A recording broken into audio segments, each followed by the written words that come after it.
It's been another rubbish year, hasn't it, honestly? However, in this environment, when we're talking about whiskey and we talk about the vPub and we talk about community and you talk about us and how we enjoy that whiskey and how we love to share it, it's been, I think, another absolutely fantastic year. And that is what I would like to try and celebrate tonight. Celebrate the whiskey year and celebrate all of you guys. I'll see you in a minute.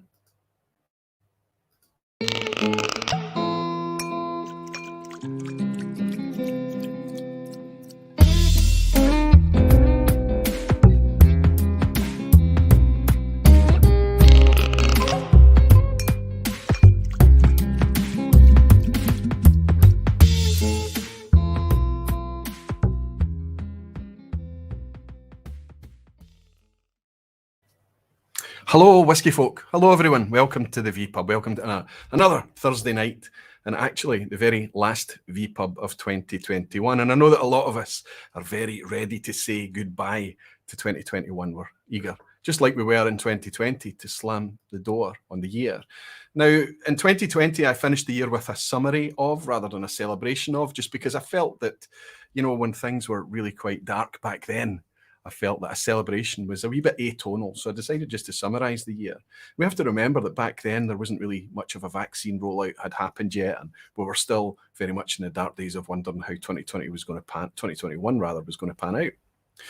And this year we've managed to get through it, but it keeps coming back at us in different versions. And we're still kind of trying to work out what the future is going to look like. But that doesn't really matter. We've not really spent a lot of time talking about all of these things. And it's one of the things that I've really enjoyed more than anything, the fact that we escape from all of that in the vPub. That's why I love this thing. It's why I love hanging out with you every week. We forget about it and we just enjoy our whiskey. And if we focus on that, if we focus on us and getting together and having a nice time on a Thursday night, or perhaps on the replay, if you're picking this up on the replay, thank you so much for doing that. That's a positive thing.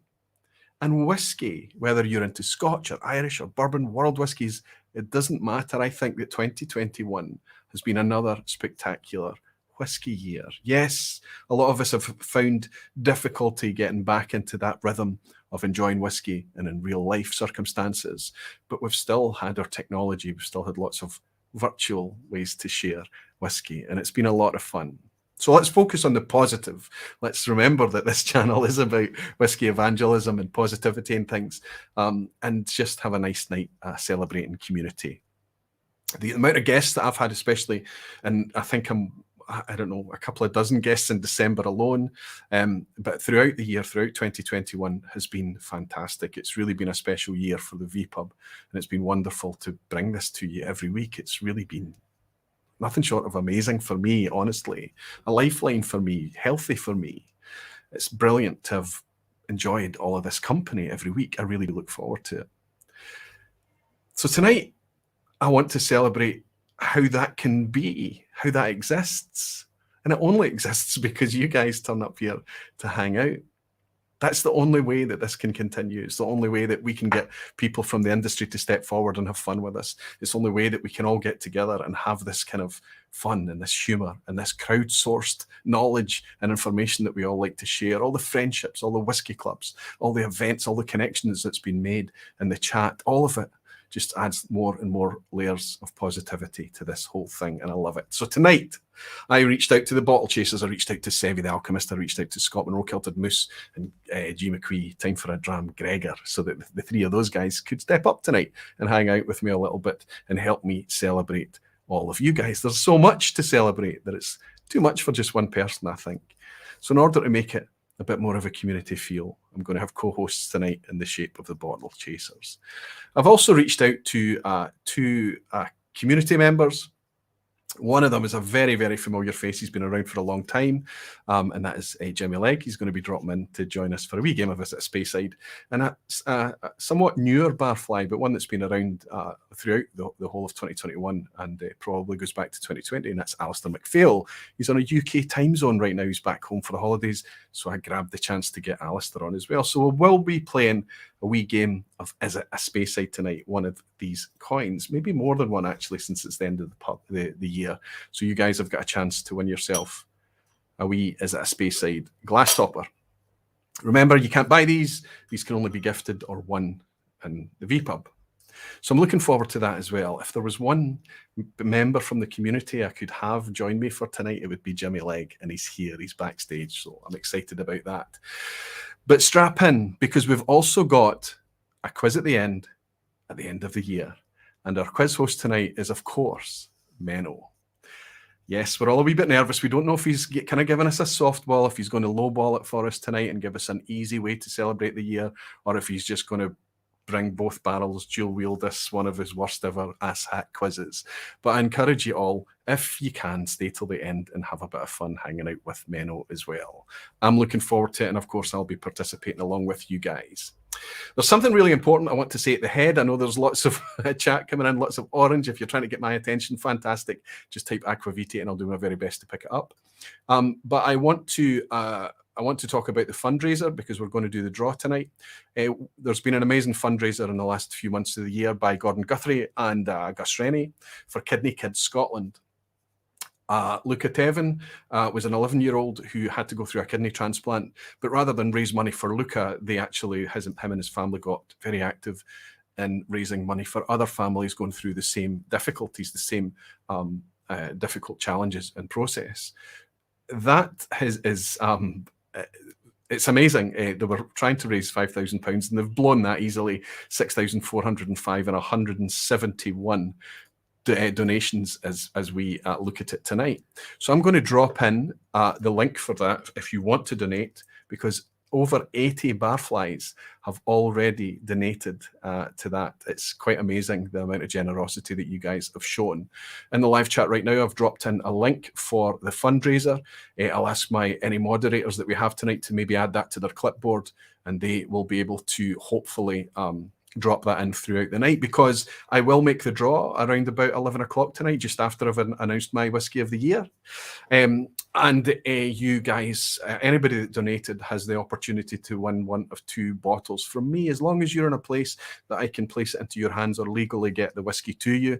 I'm very happy to share one of my notable whiskies of the year with you, and we'll talk about that a wee bit later. So there's anybody can make a wee contribution, and you're still able to enter that draw.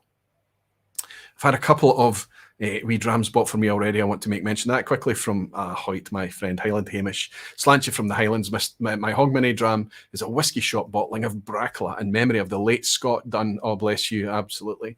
Ex-manager of the Inverness shop. Highland Hamish, I wonder, it's not actually Hoyt. It's not. I've made a mistake there. Sorry, it's very similar handle to my friend Hoyt.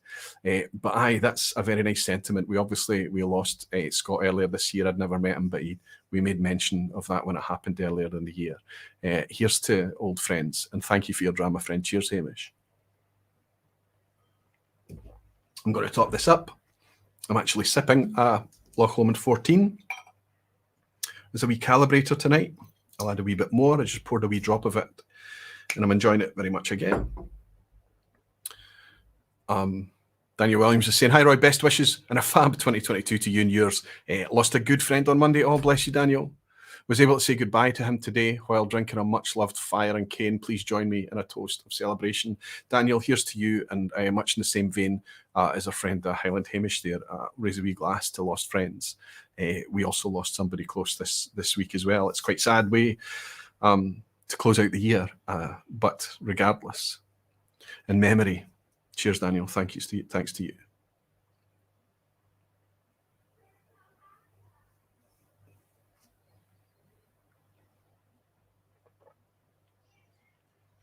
Fantastic. Chris Pollack is saying Menno and easy don't go together. I agree with you, Chris. I'm strapping myself in for that quiz at the end as well. Alistair Gray is here saying we need a Jimmy Leg emoji.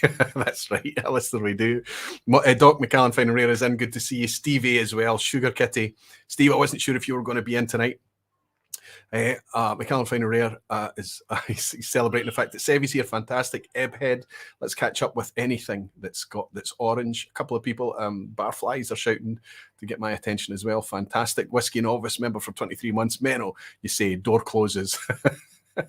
Fantastic. Hopefully stay. Wonderful stuff. Hans Waldman as well. Alexander, good to see you. Thanks for an amazing whiskey year. Cheers, everyone. Thanks to you as well. Thank you all so much.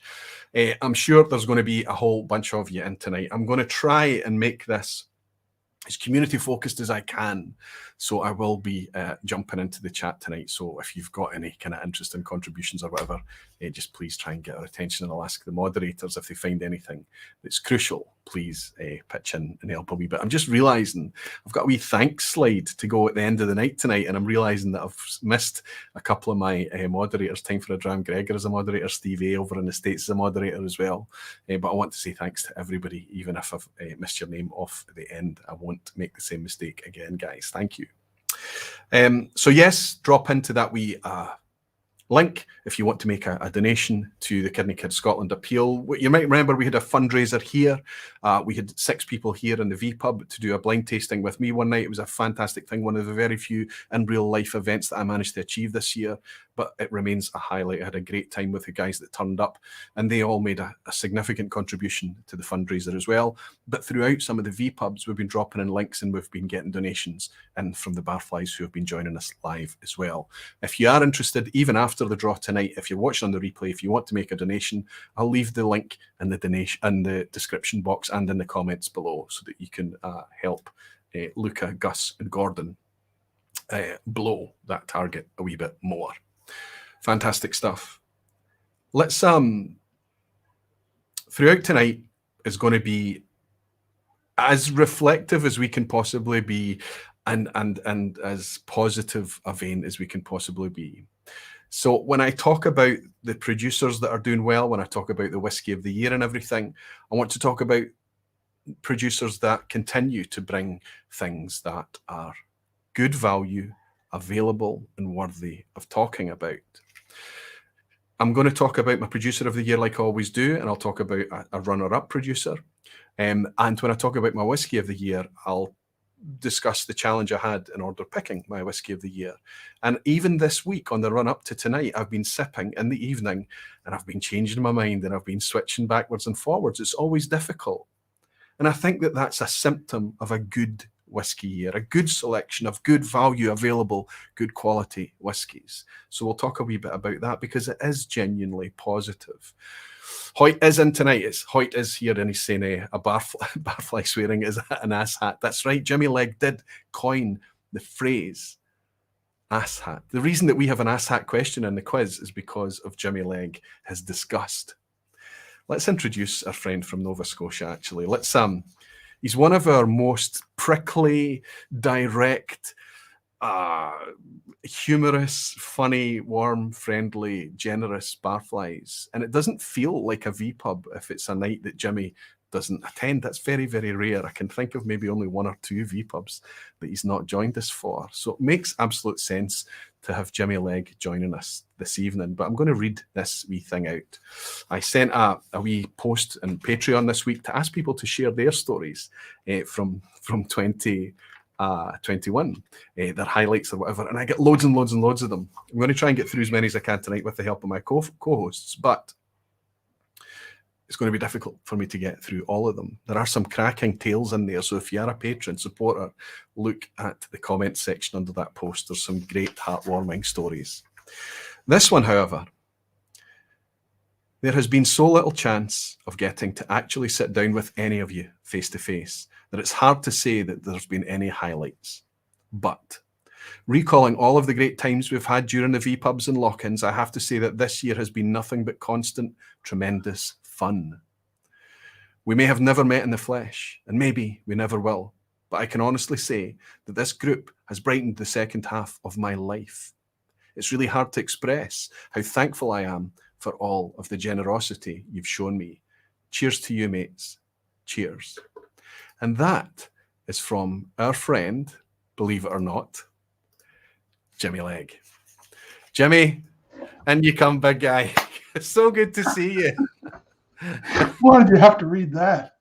How are you doing? I'm sorry, but I did mention in the post that anybody that was going to comment underneath I may have been using for the vPub. I hope you're okay with me sharing that. Buddy, it's really nice to welcome you. It's nice to have your smiling face actually on screen. Would you agree with my comments that you have been one of the most prickly, direct, but at the same time, tongue-in-cheek and humorous members of the vPub Lounge? Would that be an accurate description? At once, I want to compliment you on your razor-sharp wit, berate you for your overly direct comments that people that don't know you might be taken off guard and not realize that they're always meant in very good terms. And also say thank you to you, honestly, for your support, for your attendance, for always being here. But your ability to bring a tear to my eye, my friend, with some of the messages that you've sent me.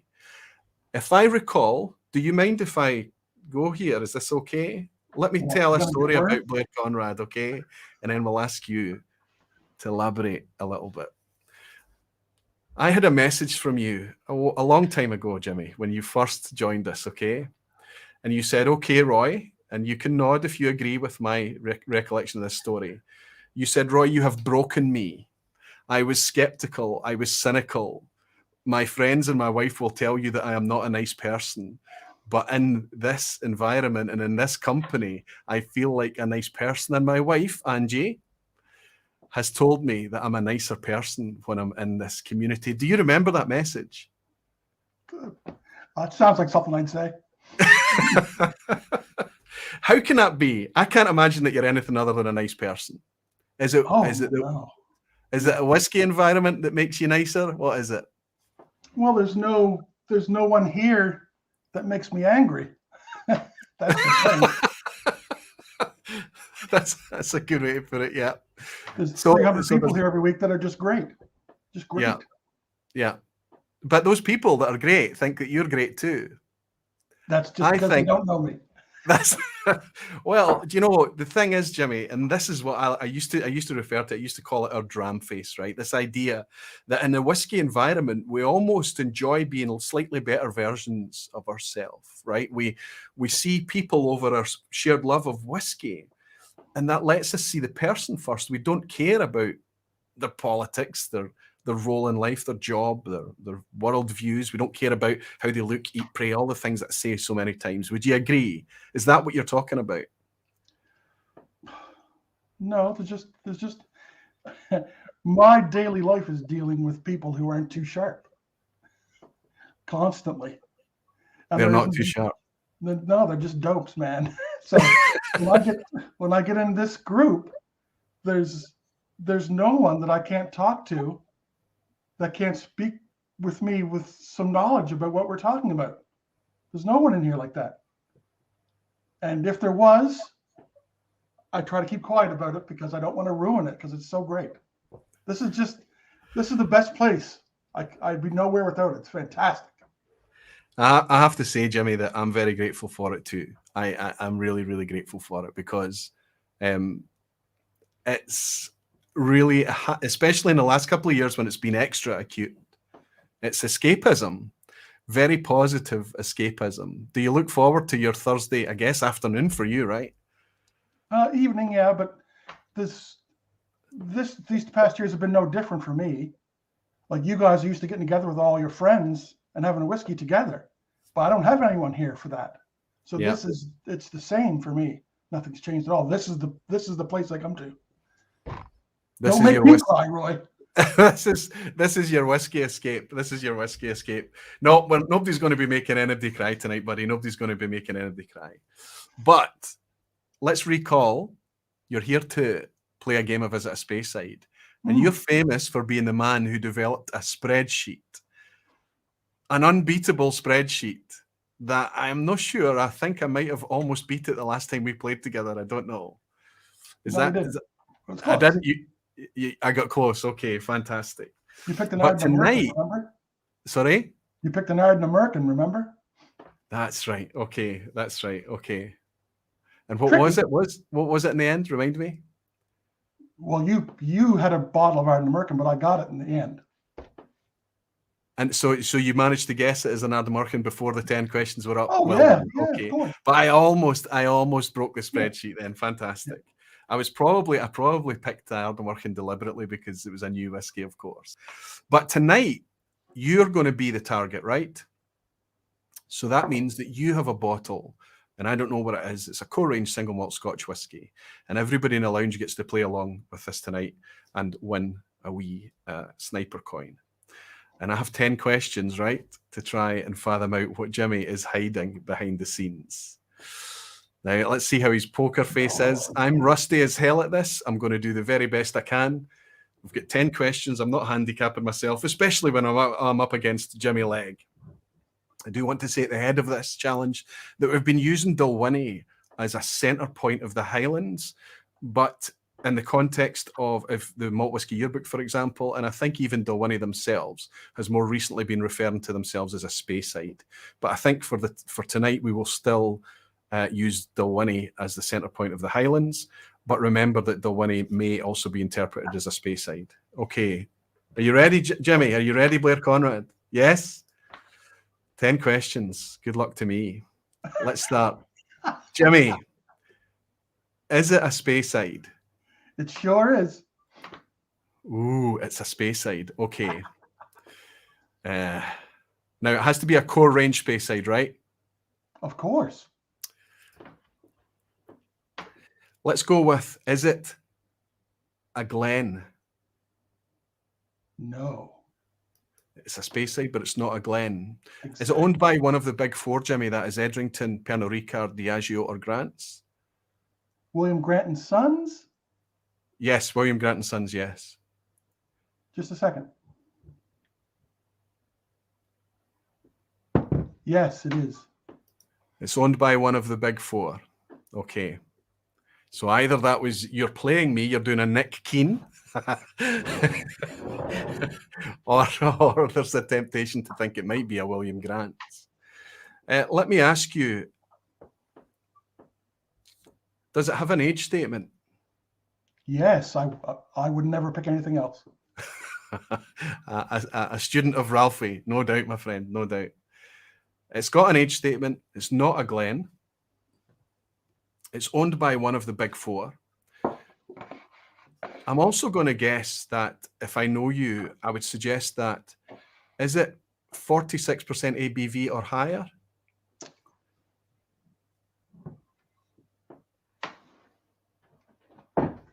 Oh, he's got to check. Of course it is. Why am I even looking?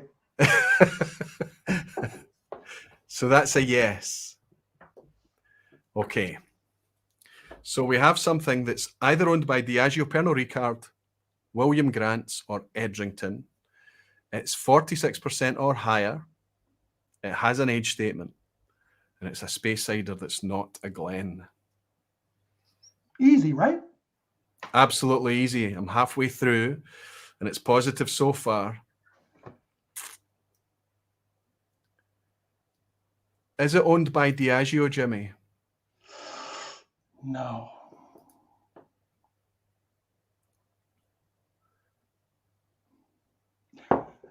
Is it owned by... I don't want to say William Grants. Pernod Ricard? No.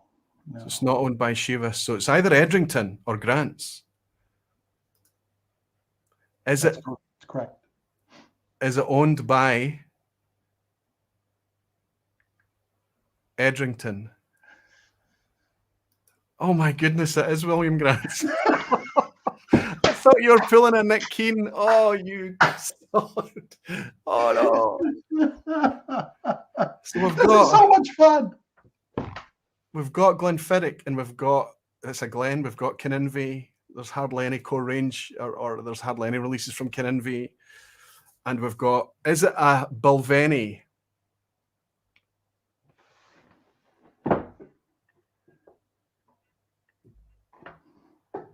Yes. Right, it's a Balvenie, but the giveaway here is that it's above 46% ABV. Is it a Balvenie Peat Week?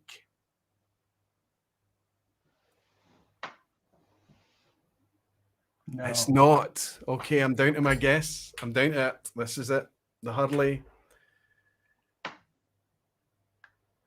I hope you get it. I'm hoping for you. Jimmy. Yes. Is it a Balvenie single barrel? Well, it's one of them. Is that the whole question? Is that the 15. Oh, so close. Oh, 12. Oh. No, I don't have all three of them down there, and I just picked one that you didn't select. I just only have this one. 12. I think most of the single barrels are 12 years old. I don't know why I said 15. I think there were sherry cask 15-year-olds, weren't they? You caught me. You caught me. But I think that's appropriate. I think that's the right thing to happen. I was so close. So close. Oh my goodness. I don't know if how anybody managed to get on in the lounge tonight with that one, but that was a tricky one. But you did it, my friend. So you win with your spreadsheet and you win as a target without a spreadsheet as well. I didn't want to. Yeah, you didn't want to. You didn't want to, but you deserve it, buddy. Are you able to hang around for the course of this evening? Yeah. While you're sitting backstage, then do me a favor. Have a wee think of your whiskey moment of 2021. And when I bring you back a wee bit later, if you've thought of something, you can share it with us. How does that sound?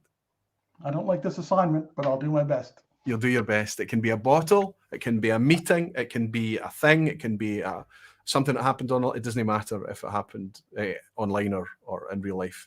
Anything that you've thought that was nice or that was enjoyable. Sound good, my friend? Sure. Congratulations on another sniper coin, Jimmy Legg. Well done. Cheers, buddy. Cheers. We'll be seeing more from Jimmy Legg a wee bit later. Fantastic. Damn, he got me. 12-year-old. I never asked anything more. I just asked the age statement and that was it. I should have asked earlier. Shouldn't have burned all those questions trying to get down to the William Grants thing. Okay, my goodness. Let's bring in the bottle chasers. Let's see how they're doing. Let's see how my friend's Kilted Moose Scott. Time for a dram Gregor. And of course, if his connection is going to hold up, the Whiskey Alchemist Sevi. Fantastic. Good to see you, boys. Can we hear you all? Let's yes. hear it. Hello, everybody. Hello, Barflies. Gregor, you're the only guy that I've not heard yet. Can I hear Gregor? What's happened? Panic. You're doing the same as me, G. Stop it. That was just perfect. His audio was perfect as well. I bet his AirPods battery is conked out or something. No chance. He's at it, as they say. No. I'm muted, Gregor. He's at it. Look at his face. He knows he's at it. Right. Try now, Gregor. Can you hear me now? Aye, we can hear you now. Oh my goodness, that was all I said is I don't care if we see you tonight. It doesn't matter. It doesn't matter if you freeze or whatever, as long as folk can hear you. Ralphie entered the chat just then. That's right. Ralphie turned up. Listen, I'm going to share a wee picture because history was made today, and this is kind of bittersweet, isn't it, guys? This is bittersweet. Yep. Because the bottle chasers, we can talk about the bottle chasers, why we're bottle chasers and things like that, where the name came from, but it doesn't really matter. None of us knew each other before this online thing beforehand. None of us knew each other before the whiskey thing. We're pals now, but for the first time, because of distance, Scott, Sevi and I are all in Glasgow, but we've got an East Coaster here who's now living on the west coast of the US. And this photo was taken today, and this is the first time that we've all actually been in the same space together. And it happened today. And the reason that it's bittersweet, that was nice. That was really nice today. The reason that it's bittersweet is because that's the first time it happened. It's been so bloody difficult to get it to happen with the challenges of recent years. And the other thing is that we should be in the same room tonight, really. That was the plan.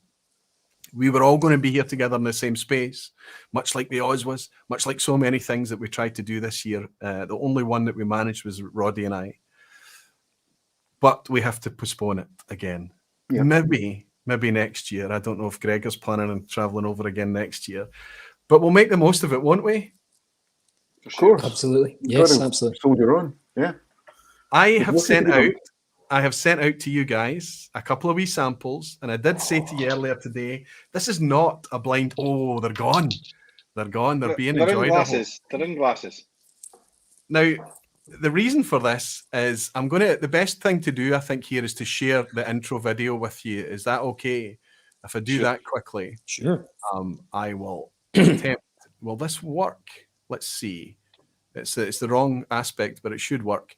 I was nominated by Kanpai Planet Mac for this challenge. I'll share this with you. Welcome to Kanpai Planet. I'm Mac. New Dram Drinkers Ant and Nikki ordered me to choose 3 whiskies bought during lockdown that I can't wait to share with friends, continuing the challenge set by Taskmaster Andrew from Prestige Liquids WW. First up is Stawning Bastard, double distilled rye whiskey that spent 3 years in new toasted virgin American oak casks, rounded off with 6 months in old mezcal casks from Oro de Oaxaca. A must try. Number 2, single malt Miyagi-Kyo sherry and sweet. This distillery exclusive is one of 3 Miyagi-Kyo key malts. The sherry combines beautifully with the light estery distillery profile. Moorish. Third up, Fuji single grain from Kirin. Reviewed previously on Kanpai Planet, so watch that to understand why it's on the list. To continue the challenge, I nominate Jeff Whisky, WhiskyTube's biggest and best slapper, Greg's Whisky Guide, a veritable fountain of drinks knowledge, and the home of the vPub. I say Aqua Vitae, Roy says Aqua Vitae. Until next time, Kanpai. So there we go. Very succinct. That's a 1-minute video he managed to put together there. That was quite amazing. That's typical of Mac's delivery, something I can never achieve, to be that succinct. However, he's nominated me to come up with, based on the back of Prestige Liquids, original challenge, to come up with 3 whiskies that I've purchased during lockdown that I was looking forward to sharing. And that's kind of what I've done here, is I've managed to share it with you still. And I can talk you through the 3 of them. I'll give you one clue tonight. If you're going to guess ABV, if you're going to give me some thoughts on it, whatever it may be, age, what you think it might be, anything like that, tell me what you think of them.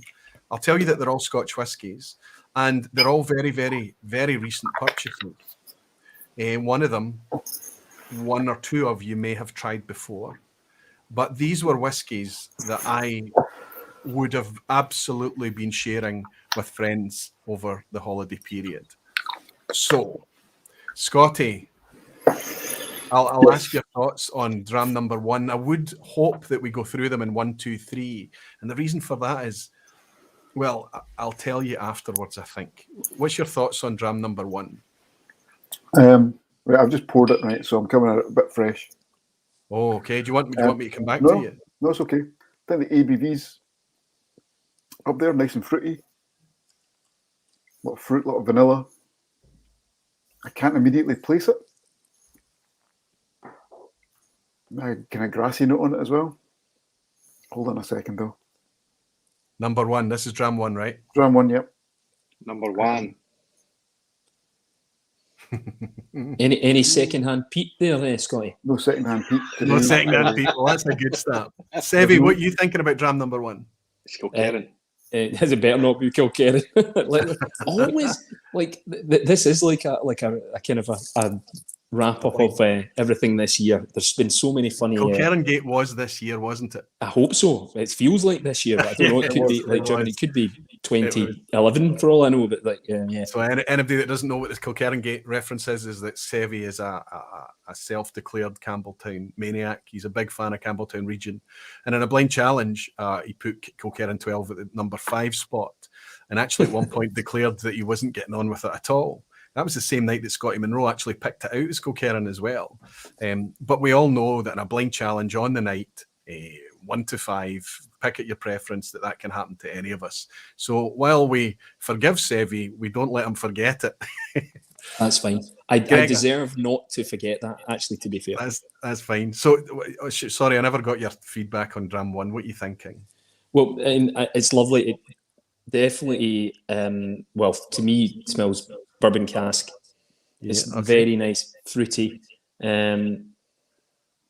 Maybe, is it 46? Maybe, I was thinking maybe slightly higher, but I'll tell you the ABV very shortly, but you're going to be somewhere in the order of 46, are you? Somewhere, maybe slightly higher, 46. But going on the last performance in the blind, it could be, do you know what I mean, something from Australia, that's do you know what I mean 65% alcohol and matured solely in port. But I know that there are I've been keen to keep 3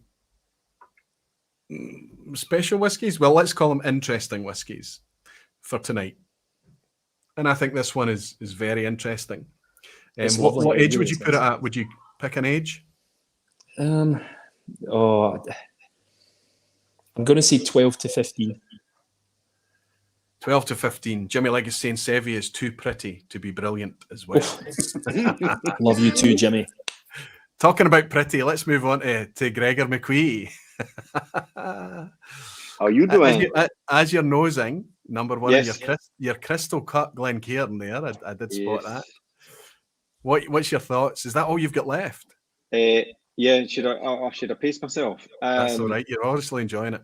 I was in the same boat. Light, fruity, white fruit. Apple, pear, maybe. I was going above 43 for sure, and seeing as I got an in, I'll say 46, and definitely ex-bourbon, because you're trying to convert me, because it's all about me. And it's funny. I thought this was your top 3 contenders for the year, so that kind of skewed me a little. No, but not at all. Not at all. Okay. This is just 3 whiskies. You never read the email. That's the truth of it. This is just 3 whiskies that I wanted to share with folk, Right. and I've found a way to be able to still do that. Well, So, what age are you thinking? Not too old. I would say around about 10 at most. Okay. Scotty. I think it's about 48%. Okay. I don't know. I have no idea what it is. Honestly, it's very, very tasty though. Yeah, it's good. It's good, Bourbon Scotty, cask. isn't it? Yeah. Right.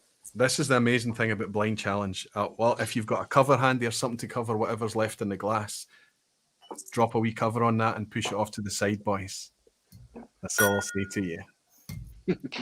Okay. For me, it's very fruity. Tropical fruit dominate. This distillery is usually very lemon forward for me, but tonight it's very tropical fruit. I get the apple thing, I get that, but it's very soft white fruits to me.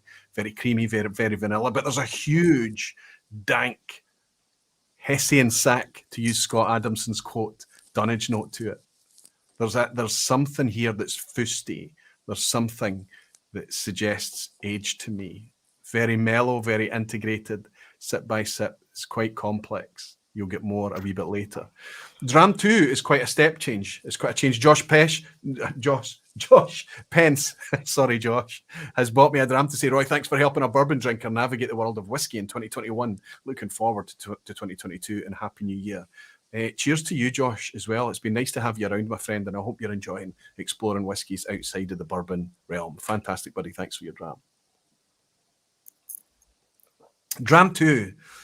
This should be much more obvious, and I think we'll go to Gregor for this, because if we're talking about trying to convert Gregor, he's really a sherry head. That's what you're all about, Gregor. And Pete is still a step beyond enjoyment for you. Maybe you're getting better.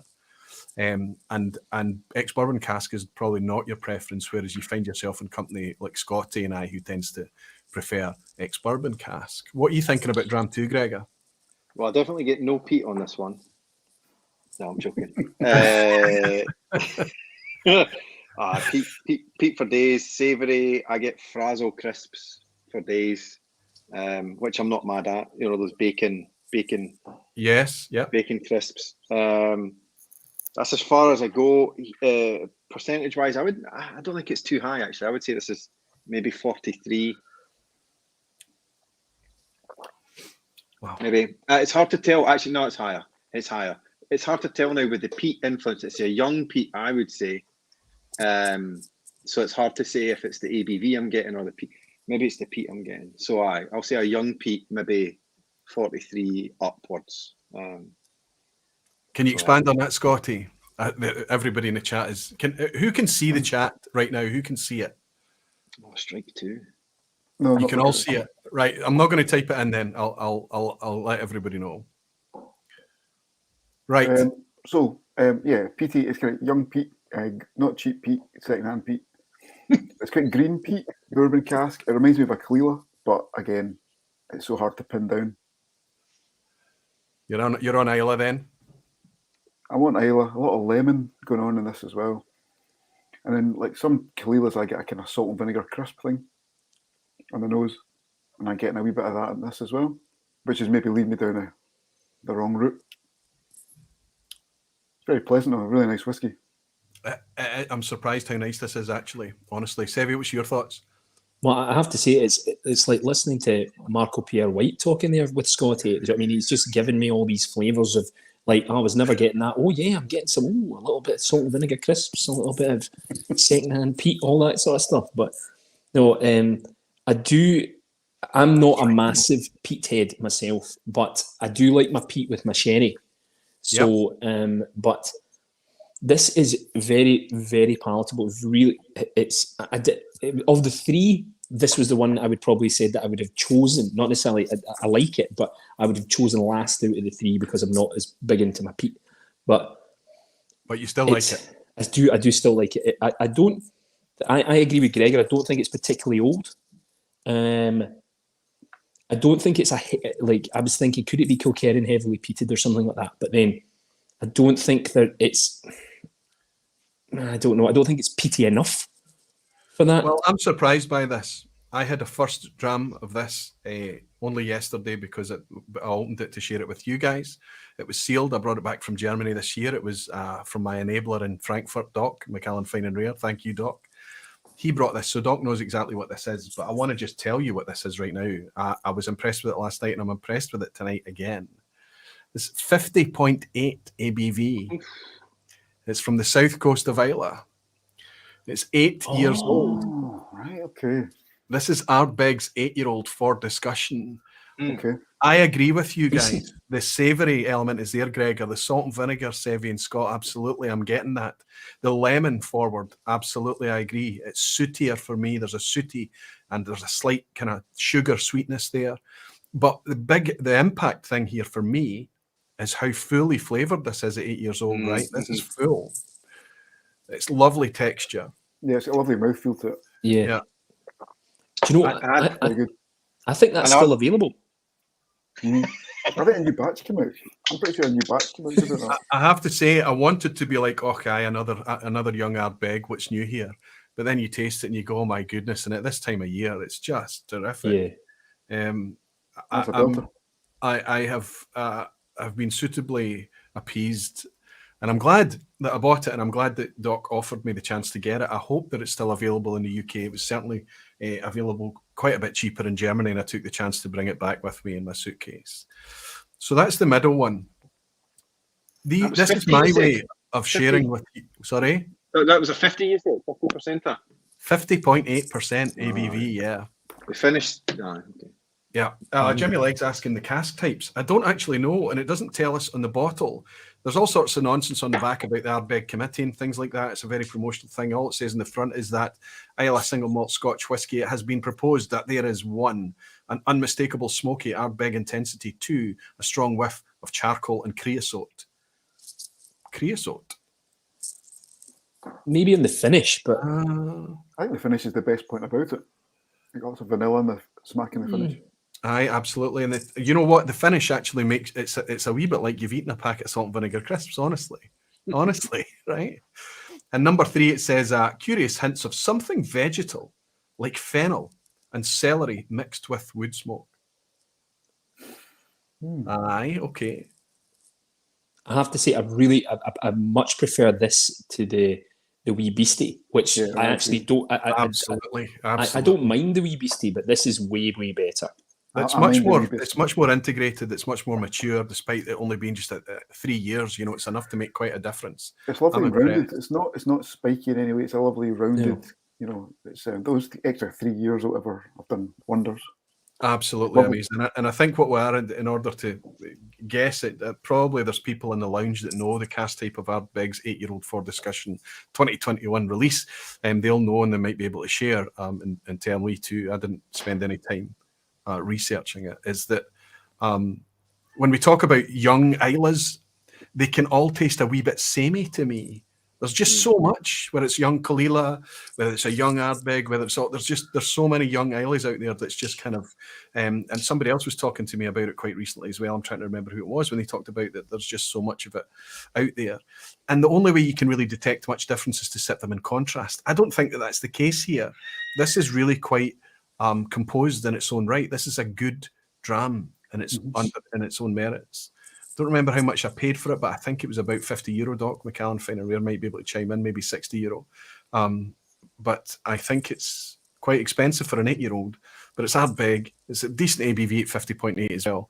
And I'm pleased to have it. And I'm glad I shared it with you boys. Gregor, is this enough to make you think that Pete's worth a visit?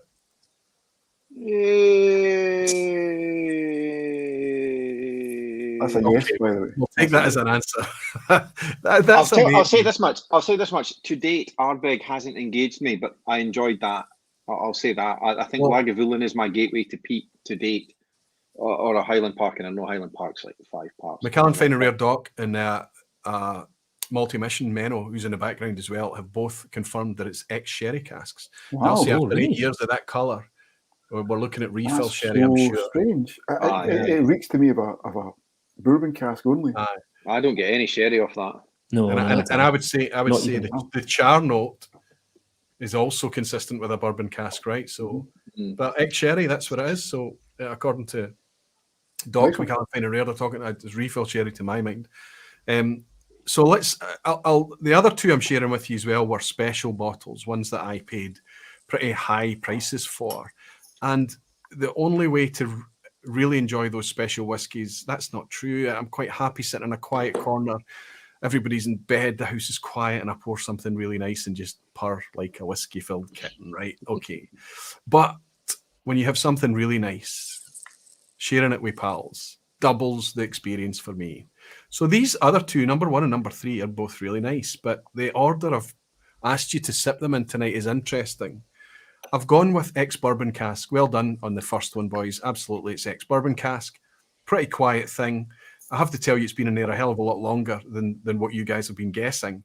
But it's one of these whiskies that's just perfect to me. And sip by sip, it gets better and better and better.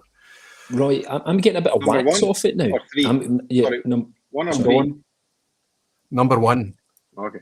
I agree with you, Sevi. I think it is a wee bit waxy. I think there is Wait a minute. Scott. I'm actually going to nail. Don't be panicking.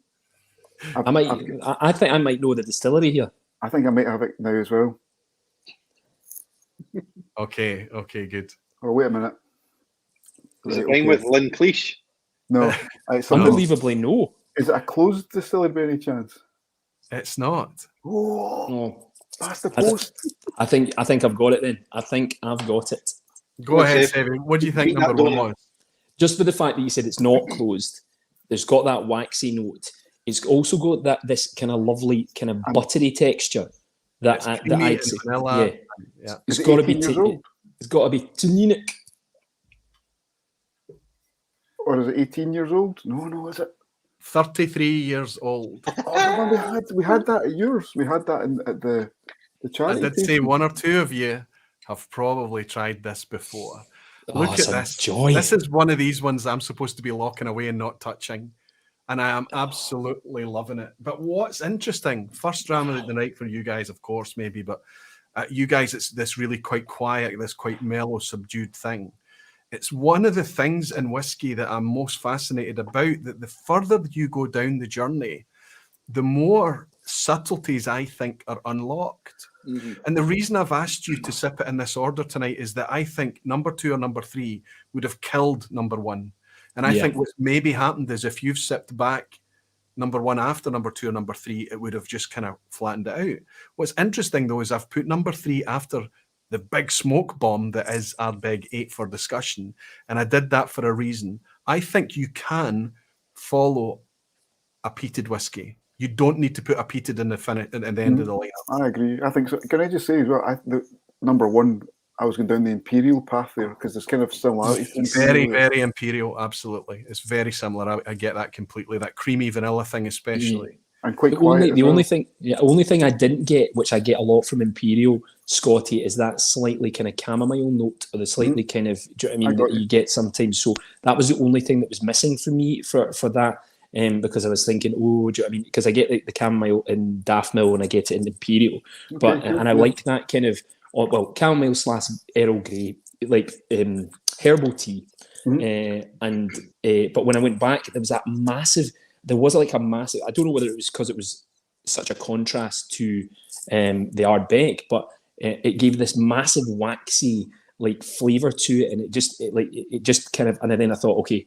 That's why I wanted you to put a lid on it, set it to the side, because I think that this whiskey has just got so much to offer.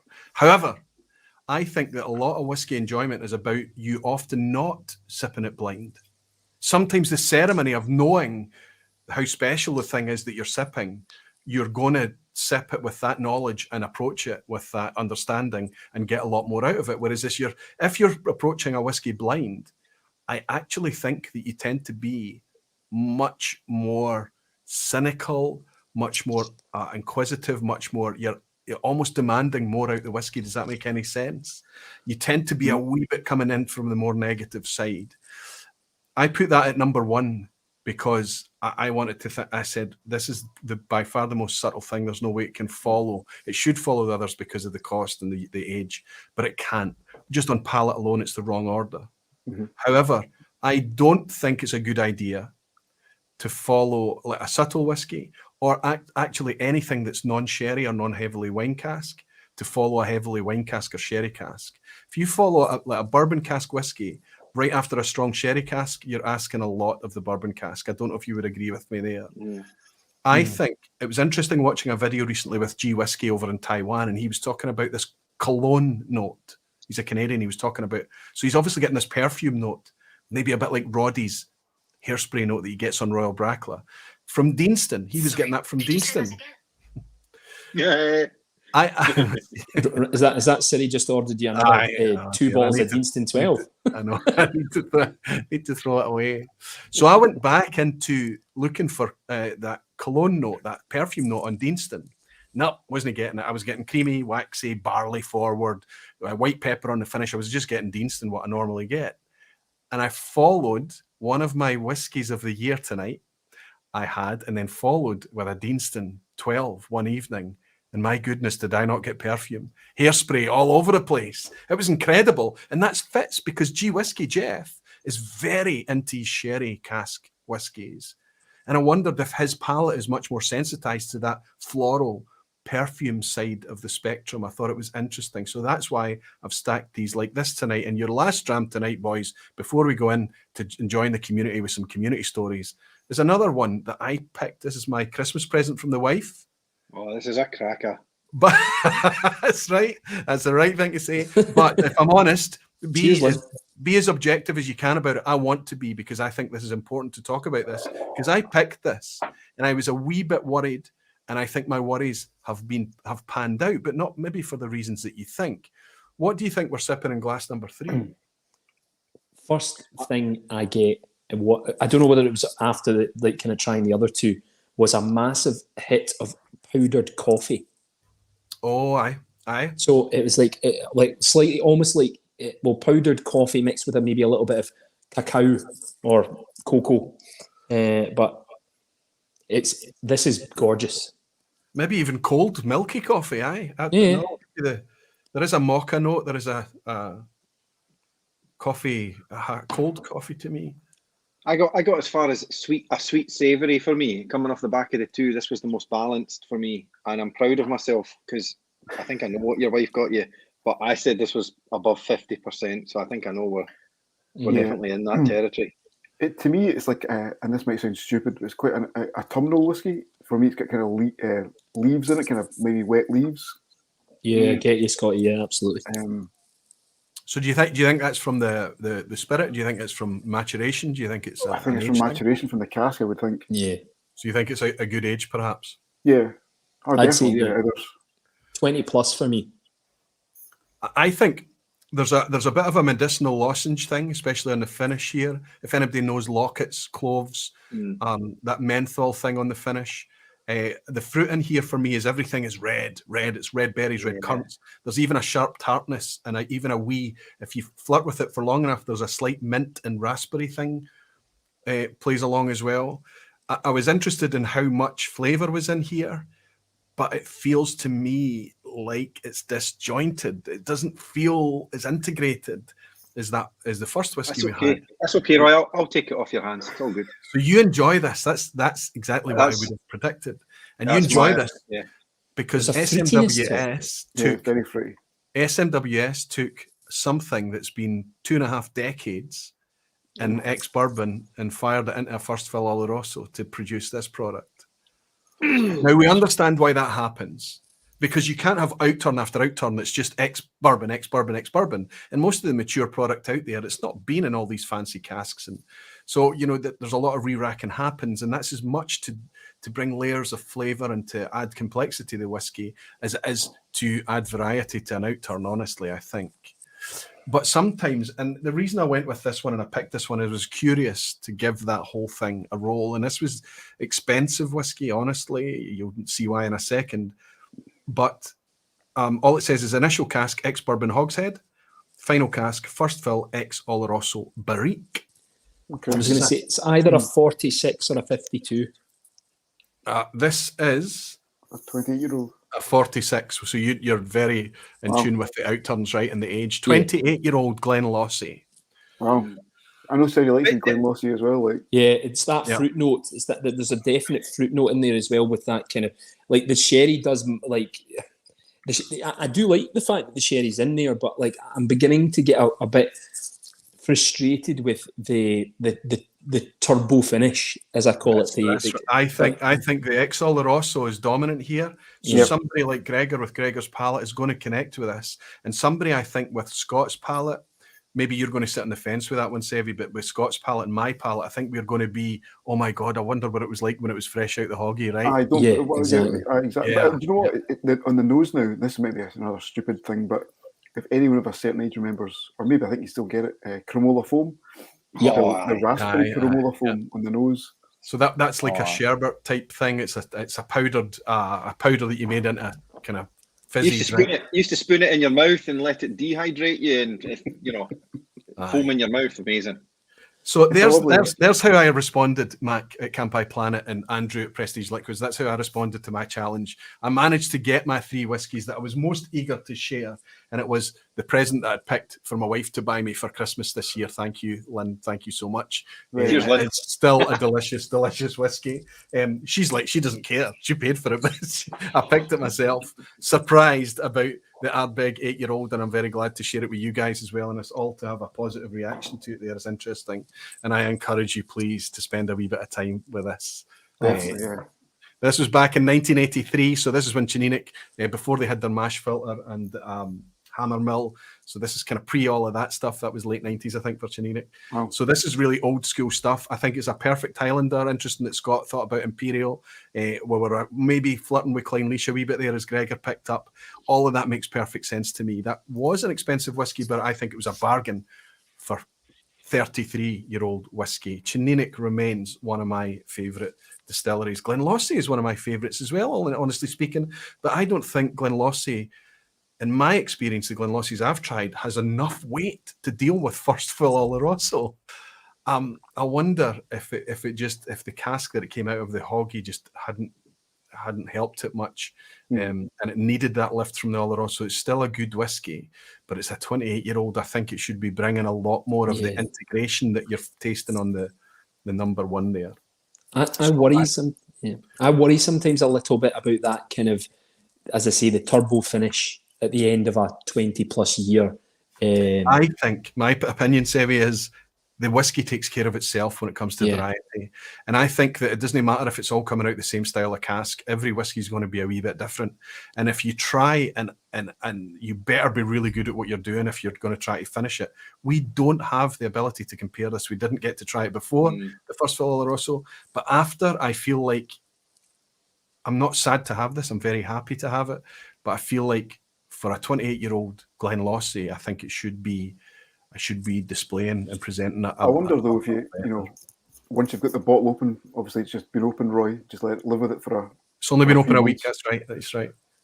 And maybe settle down, and that integration might just come into play.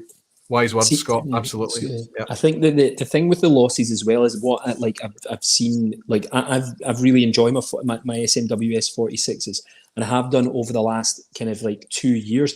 And what I've said, well, I can't really complain because the fact is it's happening across the board. The prices have been creeping up slightly. Like when we used to get a 20+ year for not much over 100 quid, it's now kind of getting into the kind of the scary territory. But that I've tried less and less of them as time's gone on, and maybe tried slightly some of the younger ones which still have that lovely profile. But it's interesting that I was disappointed by a couple of them earlier in the year. Because they tend to kind of bring them out in outturn batches that you maybe get 3 in a row, or it certainly happened with the Bomores this year. The 3s have kind of come out quite steadily. You had a spate of 12-year-old Macallans as well, 24s. But yeah, the thing is with the losses, and I think that we have to be a wee bit aware that I think that's most independents don't have the luxury of having deep stocks built over decades, right? And I think even although the SMWS was one of the longest standing independents, certainly for single casks, even they don't have the stocks that they once had. And this is the challenge that we're having these days. This is when people are pushed to be a wee bit more creative with their stocks and things, what they can get their hands on. We're not having our pick of distilleries. Those days are long gone. So we're starting to see a lot of, that's why you were able to pick that there's a good chance that this would be a 46 from SMWS, because they're in that situation like the rest of the industry right now, that there's less choice available. I hope that changes in the future, because we've never had more maturing stocks in Scotland than we do right now. I've just dropped a link in, by the way, for anybody that wants to make a donation to the Kidney Kids Scotland appeal for Gus and Gordon, and they try and raise as much as we can before we close out on it tonight. I'll make the draw a wee bit later as well. So if you want to make a donation, I'll still include you in that draw, a chance to win a Compass Box Orchard House, which is one of Scotty Monroe's favourites, and also a popular one, Loch Lomond, made at Loch Lomond Glass House. These are the whiskies that I'm giving away tonight based on a donation. It'll be a randomised draw. If I can legally put this whiskey in your hands, and everything's above board, of course. And if anybody just wants to make a donation, the link is in the lounge chat there. Okay, guys, what we're going to do to make this a wee bit more community focused, I hope you enjoyed those whiskies, but that's the whiskies I was keen to share, and I'm very glad. Lovely, Roy. Thanks. Cheers, Roy. Thank you. Thank you, Roy. Cheers. Yeah, thank you, Roy. Very nice. Very. We're all going to read out a wee anecdote from the community, right? You've got it ready. I'll read out one first, and this is from a chap in Belgium. And he is, and so this was, I collected these through Patreon. I put in a post on Patreon, as I tend to do weekly. I put a wee write up in there and asked people if they wanted to share any, and I got loads and loads of responses. It makes for some great, heartwarming reading, let me tell you. What another year it's been. The highlight? Well, first, it's our health. Amen to that. Despite all the goings on, myself and the family have stayed safe and healthy so far, despite the various lockdowns really pushing my mental health to the limit again. We all know where you're coming from, buddy. The best time has been getting to know the wonderful community more and more, and really appreciate the effort more people have been putting into getting things online. Don't give up. Go virtual and carry on. The vPubs, as always, give my sanity some well-needed respite. I've really enjoyed this year with Phil and Deepa over at Whisky Mystery, constantly reminding us how this blind tasting catches you out. As Era so eloquently put in the comments above, we might hear from Era a wee bit later, all of this gave me inspiration to organise our first ever blind tasting for Belgian Barflies. We're a small country, so logistics was fairly simple. And then we had a great night getting to know each other more than getting to know the whiskey. I don't normally drink in the week and go for quality over quantity at the weekend. So the blind lineup and a few extra drams caught my head off guard. Still, I remember most of it, and the other Belgian Barflies are a good bunch. Based on the current situation, I have started bottling round 2.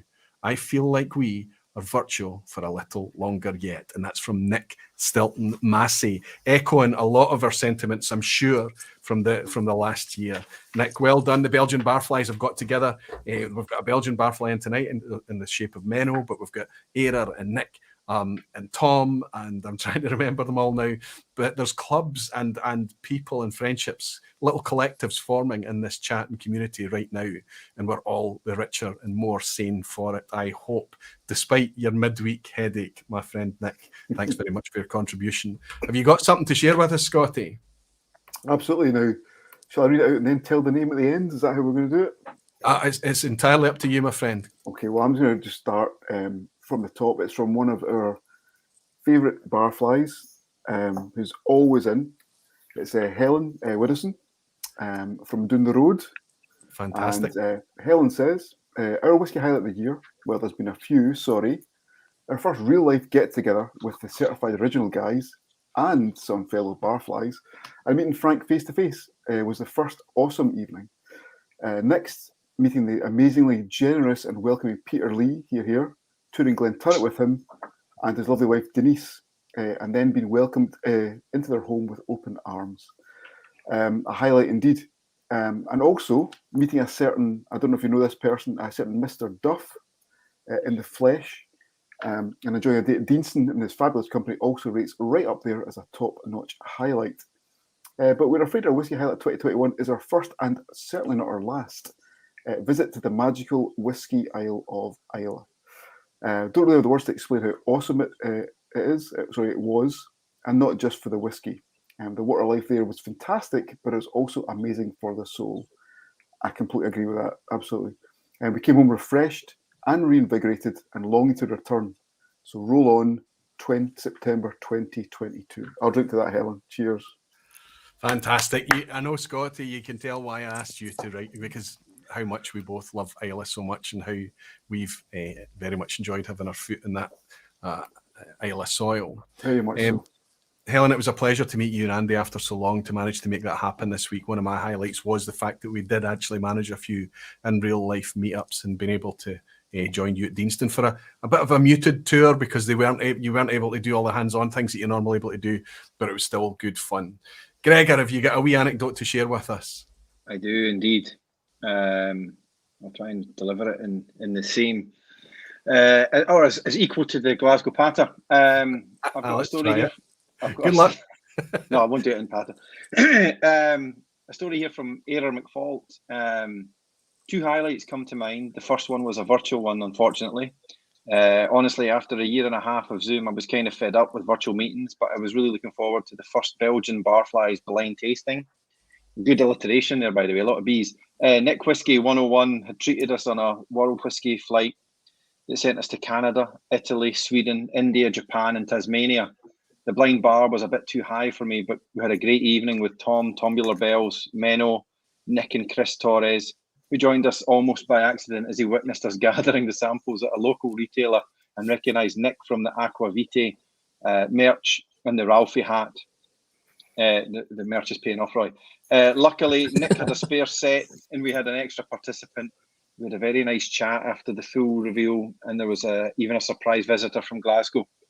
And Era finishes off with a second highlight was, of course, Inter Whisky in Frankfurt. As expected, stands and masterclasses were a bit less than in normal years, but that was almost trivial. It was so good to meet up. Again, IRL, that's in real life for the boomers. And Doc, who took so good care of us as usual, with Rolf, Roy, and Chris. And to first meet Stefan Nowak. Is it Nowak or Novak? Nowak. He doesn't mind. Novak. Okay. We had some memorable nights out as well. It was almost magical. One night, even an eagle landed on Roy's head. It's really true. We even have evidence. Dear. And do you know what? I think while Sevy's reading out his, I might actually look for the image that Era's referencing there. But again, you can see that people are clinging on to that thing that we managed to do a wee bit this year. And I think that's what we're all missing.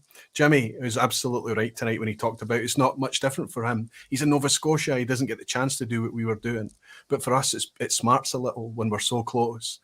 and yet this thing is making it feel like it's so far away. Mamuka has bought me a dram to say, I want to take a moment to thank everyone in the community for how accepting they are, and let's donate some money to help the kid out. Cheers to all. Thank you, Mamuka, and I agree with you completely. Thank you. Bimo is saying happy 2022 all. Cheers. And he's bought me a dram as well. Bimo, thank you very much, and thanks to Mamuka as well. Thanks for your drams. I will share that image of the eagle landing in Roy's head, but Sevi, I think you've got one more wee anecdote to share, buddy. So take it away if you're ready. Yeah, absolutely. This is a fantastic anecdote from a very good friend of mine and a very dedicated barfly. First met him in the back of a taxi drinking Clean Leash out of a sample bottle that you usually store urine in. But that's another story. But anyway, yeah, so this is the mercurial Jim Jensen, Jimmy Jazz. So the whiskey highlights of 2021 were basically condensed into a 2-week span in November that was packed with a whirlwind 5 nights in England, a small respite, and a tasting with my local barflies. First night in London was the Soho Whisky Club and Milroy's Spitalfields with my London Whisky Club mates. Next evening was the taste of, so I don't know what this taste of eels tasting. Again, so Isles, is it Isles? I mean, I don't know if that's a typo. Taste of Isles tasting again with his London Whisky Club friends. Even a trip the following day to Brighton had me stopping at Cut Your Wolf Loose. The man behind the Artful Dodger Independence, for a dram or 5 and meeting new whisky folks. The next day's train had me sipping a 35-year-old Brora with my friend Kieran as a morning's warm-up to the main event that evening. Now, I have to say, to break from that for a second, this was one of my whisky highlights of the year as well. I was going to say, it's absolutely a fantastic, fantastic weekend.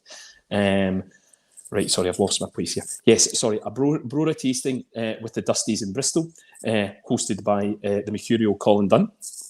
Then that evening finished with, again, a very, very good whisky moment. It finished with a Sazerac 18 in a tumbler with Roy and Sevi in a loud dance club where we must have been at least 30, maybe 40 years older than most of the people that were there. And it says, wait, there is more. Saturday had me cruising around Bristol, chasing after Roy's brother Craig and Sevi on a scooter. We needed to eat as the last tasting that evening was in Bath. Jimmy gets around. I was going to say he's certainly a traveller. It's pretty good. Whiskey does that. Indeed. Our friend James Bromwich conducted a closed distilleries tasting for us to round out the weekend. But it was not really over until we had spent another 2 or 3 hours at James' kitchen table back in Bristol. I remember that as well because I was flagging a wee bit towards the end of it, but there was some incredible drams at the closed distillery tasting and some incredible drams back at James's house as well. Thankfully, the scooters locked up at midnight, which definitely was a good thing for us. And then a groggy flight home on the Sunday afternoon. And that tasting with my local barflies, Tom Lawrence and John Bell, ? What else? Brora with much Klein Leash and Kalila. No wonder Christmas was quiet. It needed to be. While the whisky was outstanding, spending true quality time with these fantastic whisky folks is what turned these moments into true highlights. Connecting with old and new friends around the amber light is what this community is built on. A happy, healthy 2022 to all you fantastic barflies. Here, here. Well done, our friend Jimmy Jazz. Well done, Jimmy. Fantastic stuff. Here's this image. I'll try and bring that up so you can see this is not just about an eagle. You can see. Now, Sevi, you know exactly what restaurant we're in here. Yes. You recognise the gentleman that's over my shoulder pulling a barfly post. That's Ebelvoy, wasn't it? His name is Ebelvoy in Frankfurt. Absolutely fantastic night. And the gentleman his name is Alex, and he spent a bit of time with us at the end of the night. He is the maitre d', he's the host, he's the singer, he's the guy that's doing all the fun there. And it was another great night at Ebelvoy in Frankfurt. I will recall as well that story that Jimmy's talking about at that nightclub that we were in. We went to this other place. We were told that there was whiskey there, but when we turned up, we realised that it was loud music and dancing and things like that. And we were ready just to kind of make our way home to the hotel where we had some whiskies that we could enjoy. And Sevi, being the whiskey divining rod that he is, clocked from 50 yards a bottle of Sazerac on the gantry. Unbelievable, a Sazerac rye. It's the absolute truth. And I don't remember, I think it was me that bought that round that night. I don't remember what we paid, but I'm going to guess it was £12 a dram. Is that right? Well, I think it was meant to be £12 a dram, but let's just say it might. It didn't. It certainly didn't come to that at the end of it. I don't know whether they've plugged it into the machine. I think what happened is they said something like 22. And we said, okay, right. we'll have one. And then they only charged us 12 quid a dram. Yes, that's right. Sorry. The three of us managed to get a Sazerac, a BTAC Sazerac rye for 12 quid. It was a nice way. So we didn't mind the fact that we were sat in the corner, three old men, and if the rest of the place is up there dancing and having a nice night because we were sat there with a Sazerac. So it was a really, really good night. Boys, I'm going to ask you to think about your whiskey moments in the back. I'm going to share my producer of the year with everybody and give them all my reasoning for it. And you can tell me if I've convinced anybody why they should be the producer of the year when I bring you back in a wee bit later. Does that sound all right? Yep, perfect. Yeah. Well done, guys. See you in a wee minute. See you, Gregor. See you in a bit. See you, Scotty. See you, Sevi. Cheers, man. Aye, sorry. If you are watching on the replay, if you haven't worked it out by now, there are timestamps underneath, so you can skip ahead to work out the salient points, and you might be interested to hear my opinion. I stay firm in my belief that 2021 has been, if you're a malt fan, a malt whiskey fan, you've never had as much selection as you had in 2021. It's really amazing just how much whiskey is available on the shelf now. However, I will caveat with the only negative I'm going to share with everyone tonight. When I first got into whiskey and started enjoying it and researching it and reading up about it, there were two main complaints, and they were absolutely constant complaints. Complaints about quality, trying to lift the whiskey to be as high quality as it possibly could be. And it doesn't matter what blog you were reading. It doesn't matter if you were watching Ralphie back then. The message was the same. The quality has to be high. And there were some whiskies out there that were demonstrating the problem when whiskies are not high quality. And the other complaint was price. Everybody has been complaining about price forever. In 2021, let's reflect. I don't read anything about quality like I used to. There are still poor quality whiskies. There are still things that don't meet expectations. There are still cynical releases.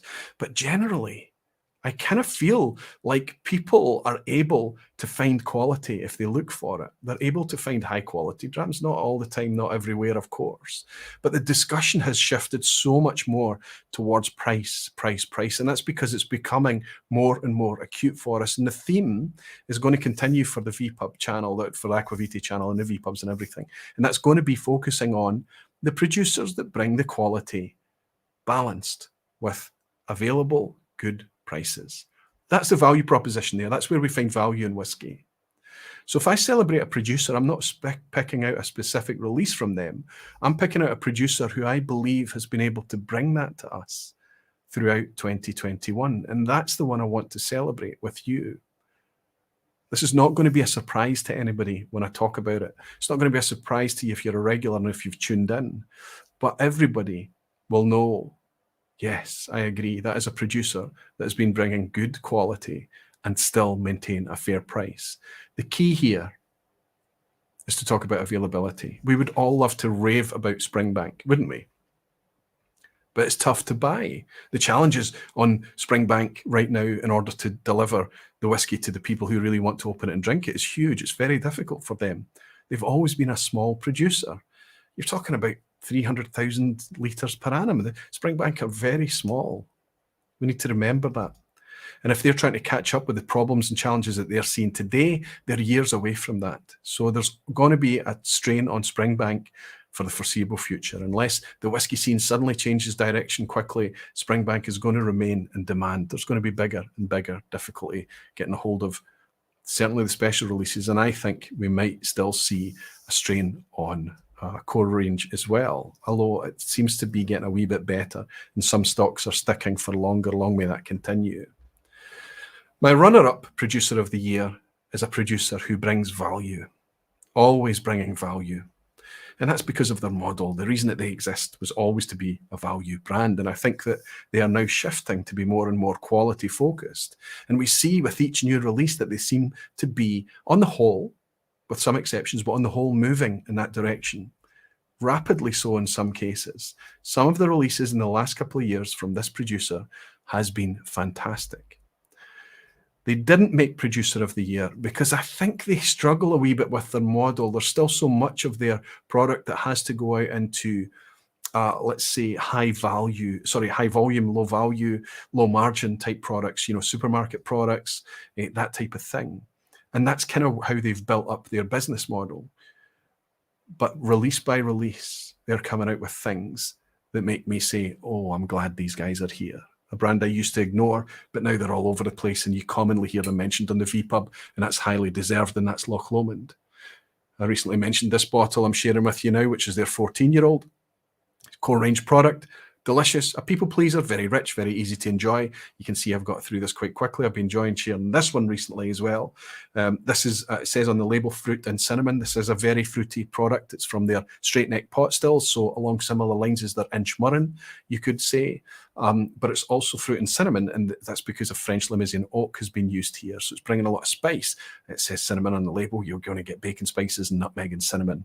This is a good, easy drinking people pleaser of a whiskey. And for a 14-year-old, it's around £50. So a perfect example of what they're bringing. 46% ABV. Look at the 12-year-old. Look at the 18-year-old. Look at how affordable they are with that much more natural presentation. They're not quite there yet. I would love to see them put natural colour in the bottle and on the label.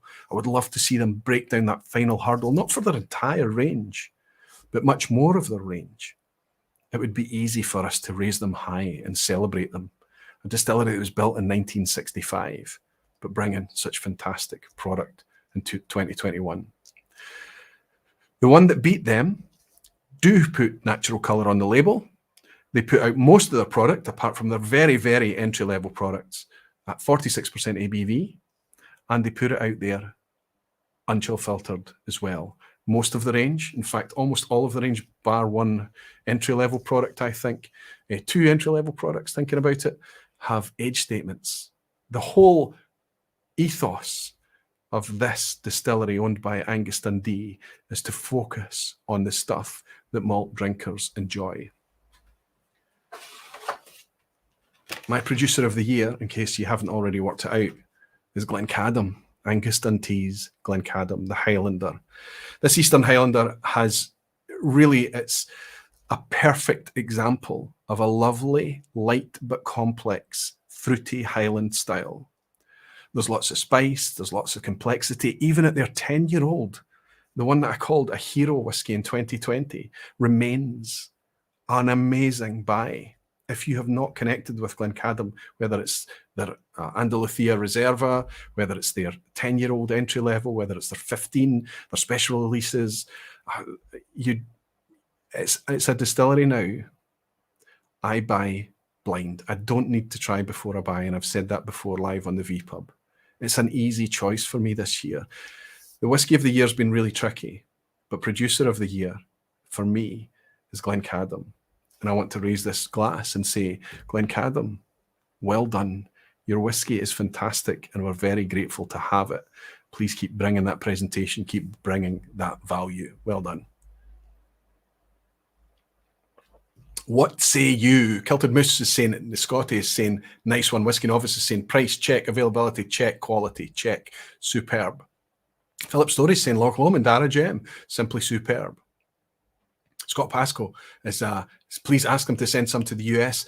Scott, you're absolutely spot on, buddy. My whiskey of the year is based on availability here in the UK. And while Glencadam is available in the US, in the States that it is available, it's still seen, I heard, as a bottom shelf product. Pick that bottle up. Look at the label. If it says natural colour, unchill filtered, if it's at 46%, I guarantee you that is not a bottom shelf product. That is an under the radar bottle of whiskey. Buy it, take it home, and enjoy it. Tony Nelson is saying an added bonus is that we can routinely find Glencadam and Loch Lomond here in the States. Interesting, Tony. Be interesting, dependent on where you are versus Scott. Glencadam is great, says Rolf Ebhead. Raoul G is saying, what's your favourite Glencadam, Roy? The 10. Honestly, that's an easy one for me. Honestly, the 18-year-old is gorgeous. It's right up my street. White stone fruit, creamy, lovely, lovely. Even parades a wee bit like a Clynelish at times. A wee bit to me. Not as waxy, but a clean, creamy Clynelish. But it's discontinued, the 18. The 21-year-old is still about £100 for a 21-year-old natural malt whiskey for, I don't know how long it's going to be there for. The reason the 18 was discontinued is because of the time that Glencadam was shuttered. So the stock is obviously depleted. There's no stock to continue that. Glencadam is just showing us that natural, well put together product can be brought out at a decent price. Whiskey 101 Nick is saying, love Glencadam, but just keeps getting it to ourselves. But let's just keep it to ourselves, right? Oh, okay, I see where you're coming from, Nick. Under the radar and under the price hike, let's keep enjoying just in our community.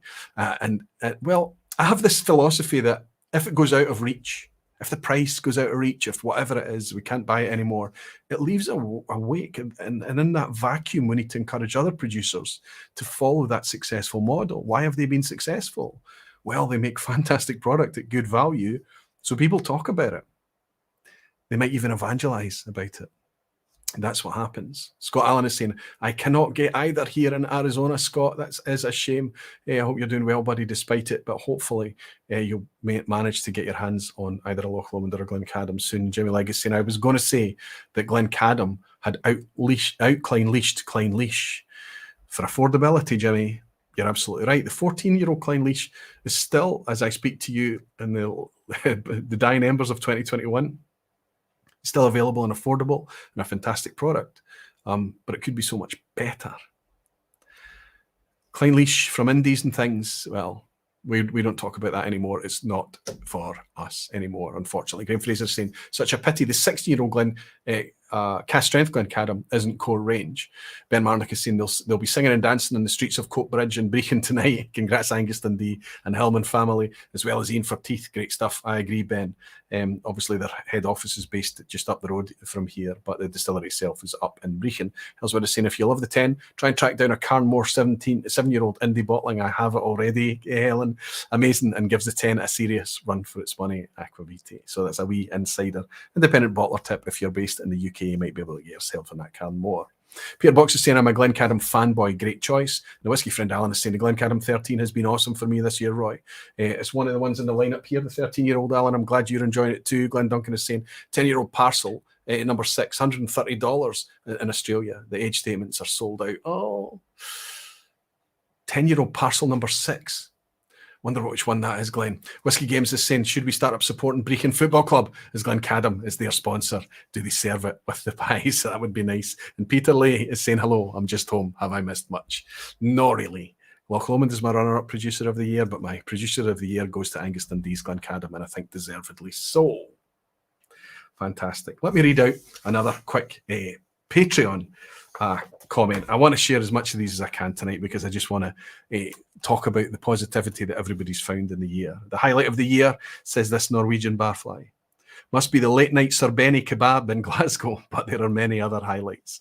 Willie Dollier's exclusive tour for me and my friends at Glengoyne Distillery, finally yet another distillery visit, where we took the scenic tour with whiskey served on our way up there and back. Great stuff. Well done, Willie Dollier. The Frankfurt Inter-Whiskey Weekend with Doc Roy, Willem, that's Aaron McPhail, Chris and Stefan was fantastic. Vienna visit and meeting Max Kreitner, great fun. You get all of these barflies and meeting up. London visit, barbecue with Jez, Shiv, Satu, Ian and Doc. The Oswas, writing whiskey history. And finally, the vPubs with fantastic guests and the amazing and friendly Barfly community. Happy New Year from Ebhead.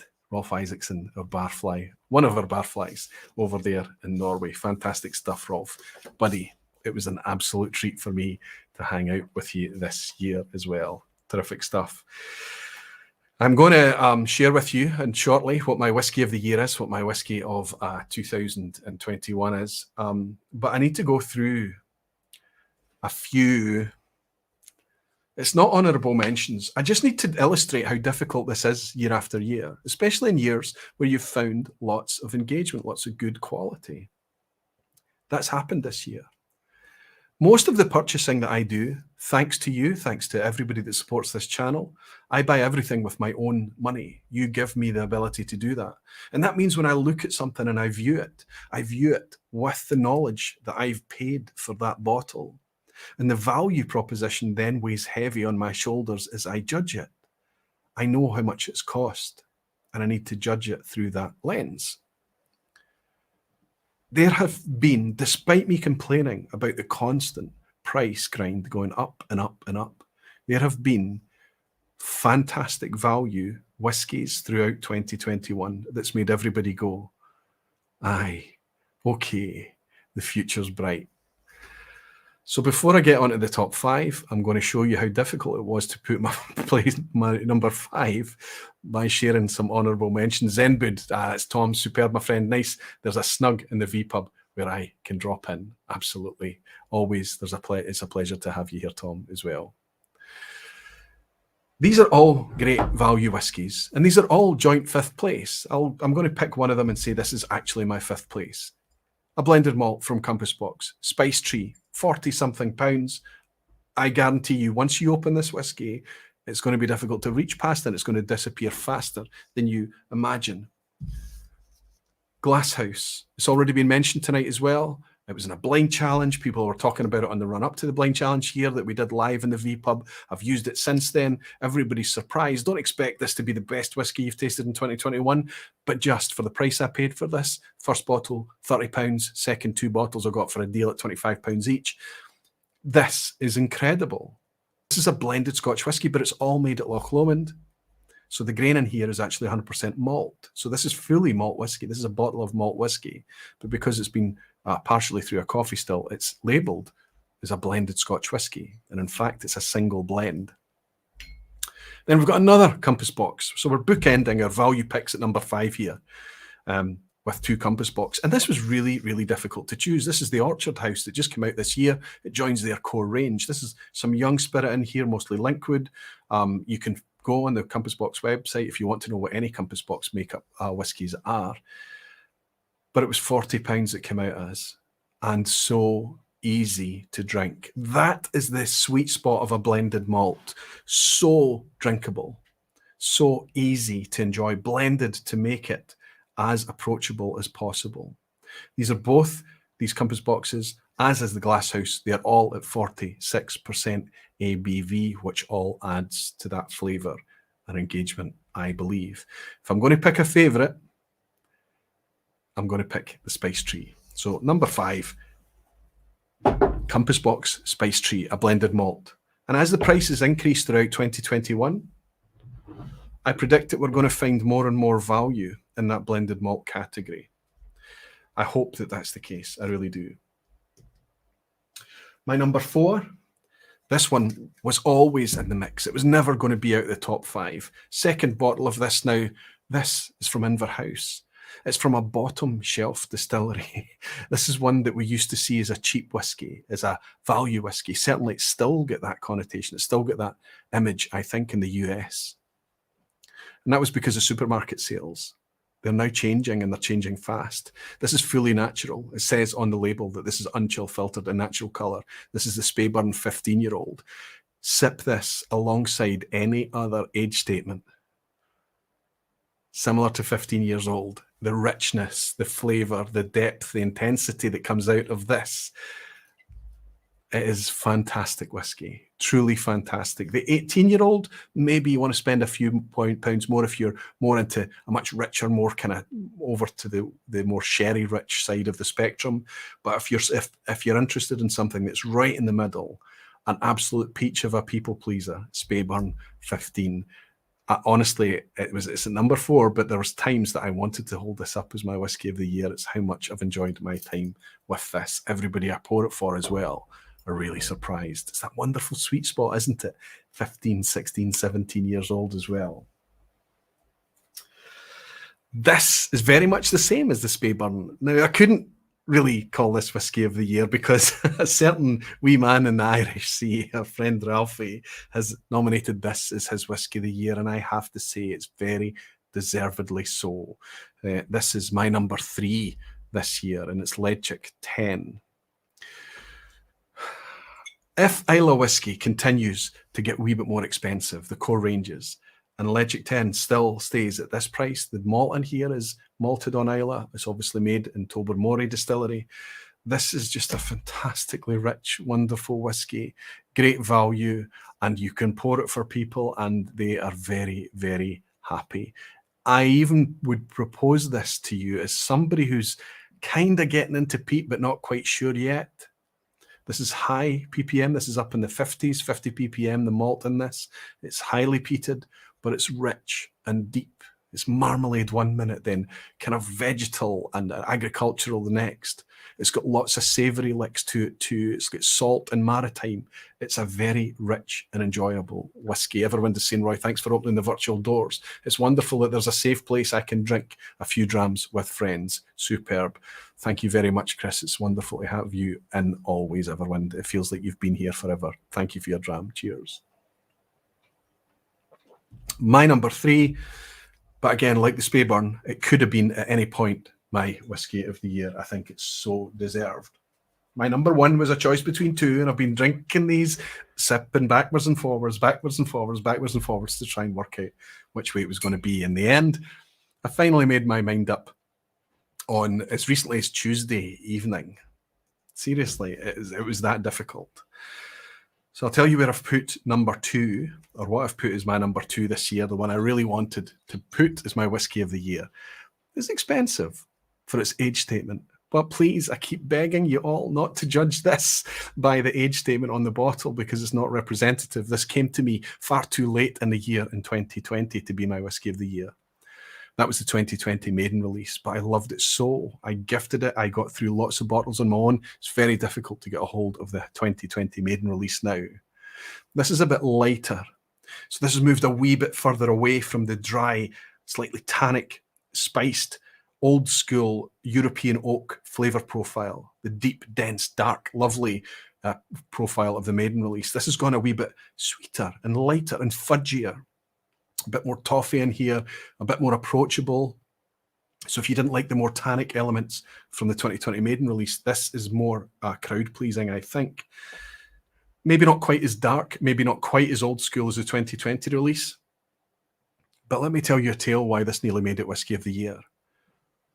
This was £60 for a 12-year-old whiskey. Well, in 2019, my whiskey of the year was Glendronach's 15-year-old Revival, a 15-year-old sherry matured whiskey. It's £65. And if I drink this 2021 release against the Glendronach 15-year-old Revival, this beats it, in my opinion. And actually, going back multiple visits, it becomes not even close. I love this whiskey. I love what Glencaturra have been able to do. This 12-year-old should not be judged as a 12-year-old whiskey. It should be judged as a 60 to 65 pounds whiskey, and then try and find something that competes with it at that price point. John Bell has bought me a dram to say, way to keep us all informed, distracted and entertained. You have helped more people than you know. Don't get a big head. I've already got a big head, John, but thank you very much. Time to get my 12-year-old son, he's saying, set up a blind taste test for me. I do that here. I do that here. All my kids love pouring a wee dram. They know exactly how much to pour and asking me to guess it. I don't think you're going to be surprised how rubbish I am at it. John Bell, thank you very much, my friend, and I'm glad that you've been able to hook up with some of your pals in the Northeast US throughout 2021 as well. It's been a pleasure for me to witness it. Cheers to you. In the end, it was easy. I was sipping backwards and forwards. This is my whiskey of the year. I better buy myself a backup bottle. I went online hoping that I could get it at the cheap price I'd paid previously. And an 18-year-old whiskey is my whiskey of the year, and I paid £63. That's incredible value, especially for the quality that this delivers. I was shocked to find one or two retailers at that same price point. In fact, one of them was even cheaper than that. Now, that's not the RRP, the recommended retail for this is closer to 70 to 75, getting closer to a standard 18-year-old price, but it's often on offer. And when this goes on offer, buy it. Southern Highlands, this is a Deanston. This is natural whiskey at 18 years old, 46.3%, ex-bourbon cask. Right up my street. This has got better, in my opinion, year by year. And right now, the value is, it's beyond. Look, sometimes Deanston have kind of gone in an odd direction. Some special releases that are just priced out. I'm just not interested in buying them. They're just too expensive. They've gone in another direction and gone for a 40% Kentucky cask whiskey, which was fine whiskey, but not what we've come to associate from Deanston. However, the core range has remained intact. The 12-year-old is a wonderful Highlander. The 15-year-old organic is fantastic whiskey and probably the closest to that kind of grain-forward spirit character of Deanston Distillery. But this, for me, is the easiest. It's the best. It's the people pleaser. I use this as a blind challenge. Just a couple of weeks ago when Michael Henry, Scott Adamson and Ian Forteeth from the industry stepped forward up against the bottle chasers on the YouTube channels. And the only thing that matched this, it didn't beat it, it matched it in terms of points on the night, was the fantastic, amazing, but can't be bought easily anymore, Vaults 1 edition, the Sea Salt Atlantic, or I think that's what it was called. The Vaults #1 editions from Bowmore, a non-aged statement, a fantastic whiskey. But people liked this on the night. This performed very, very well in the blind challenge, and that was enough to seal the deal for me. This Deanston 18 is my whiskey of 2021. I think it's fantastic value. I hope it's good value where you are. Honestly, I know the prices are crazy depending on where you are on the planet, but I hope you can get this at a decent price. It's worth your attention, in my opinion. Remember, it's only ever my opinion. The wonderful thing about WhiskyTube is that if you type in Deanston 18, you're going to find lots of opinion about that whiskey. So you don't just need to listen to me. But it's important to me that it's available. It's important to me that it's natural. It's important to me that it's good quality. I hope that you feel the same. Whiskey Thrall, Daniel is here. Good to see you. What have I missed? Can we start over, please? No problem, Daniel. Give me a minute. I was sipping Deanston 18 at the distillery this week, says Graham Fraser. And for me, it's by far their best core range. Thank you, Graham. It means a lot to me that you and your experience is able to enjoy that too. I emptied a Deanston 18 faster than just about any other bottle I've had, says Jerry Miller. And Peter Lace saying, great choice, and it's often overlooked. Well deserved. I have to say, Peter, that the Whiskey Exchange nominated it as their Whiskey of the Year as well. Now, obviously, there's a real desire there to shift and sell the whiskey, but they had it at a good price too. They weren't overcharging. They were actually discounting it as they nominated it as their Whiskey of the Year. So I'm hoping that the stocks out there are deep for everyone to get their hands on. Alice bought me a dram to say, Roy, thank you for all your vPubs this year, and especially for replying to my question on Patreon. Much appreciated.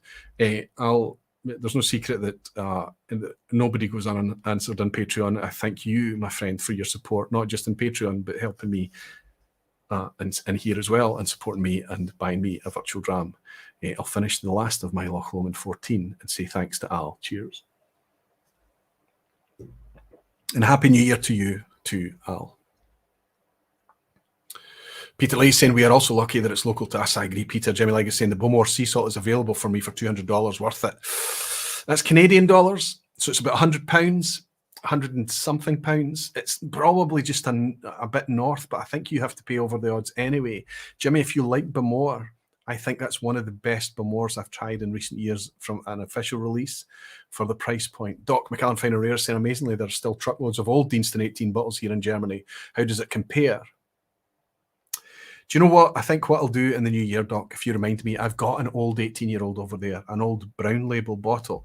Let me show you it so that I can show and demonstrate that there is a difference here. And I want to dwell on it for a second, Doc.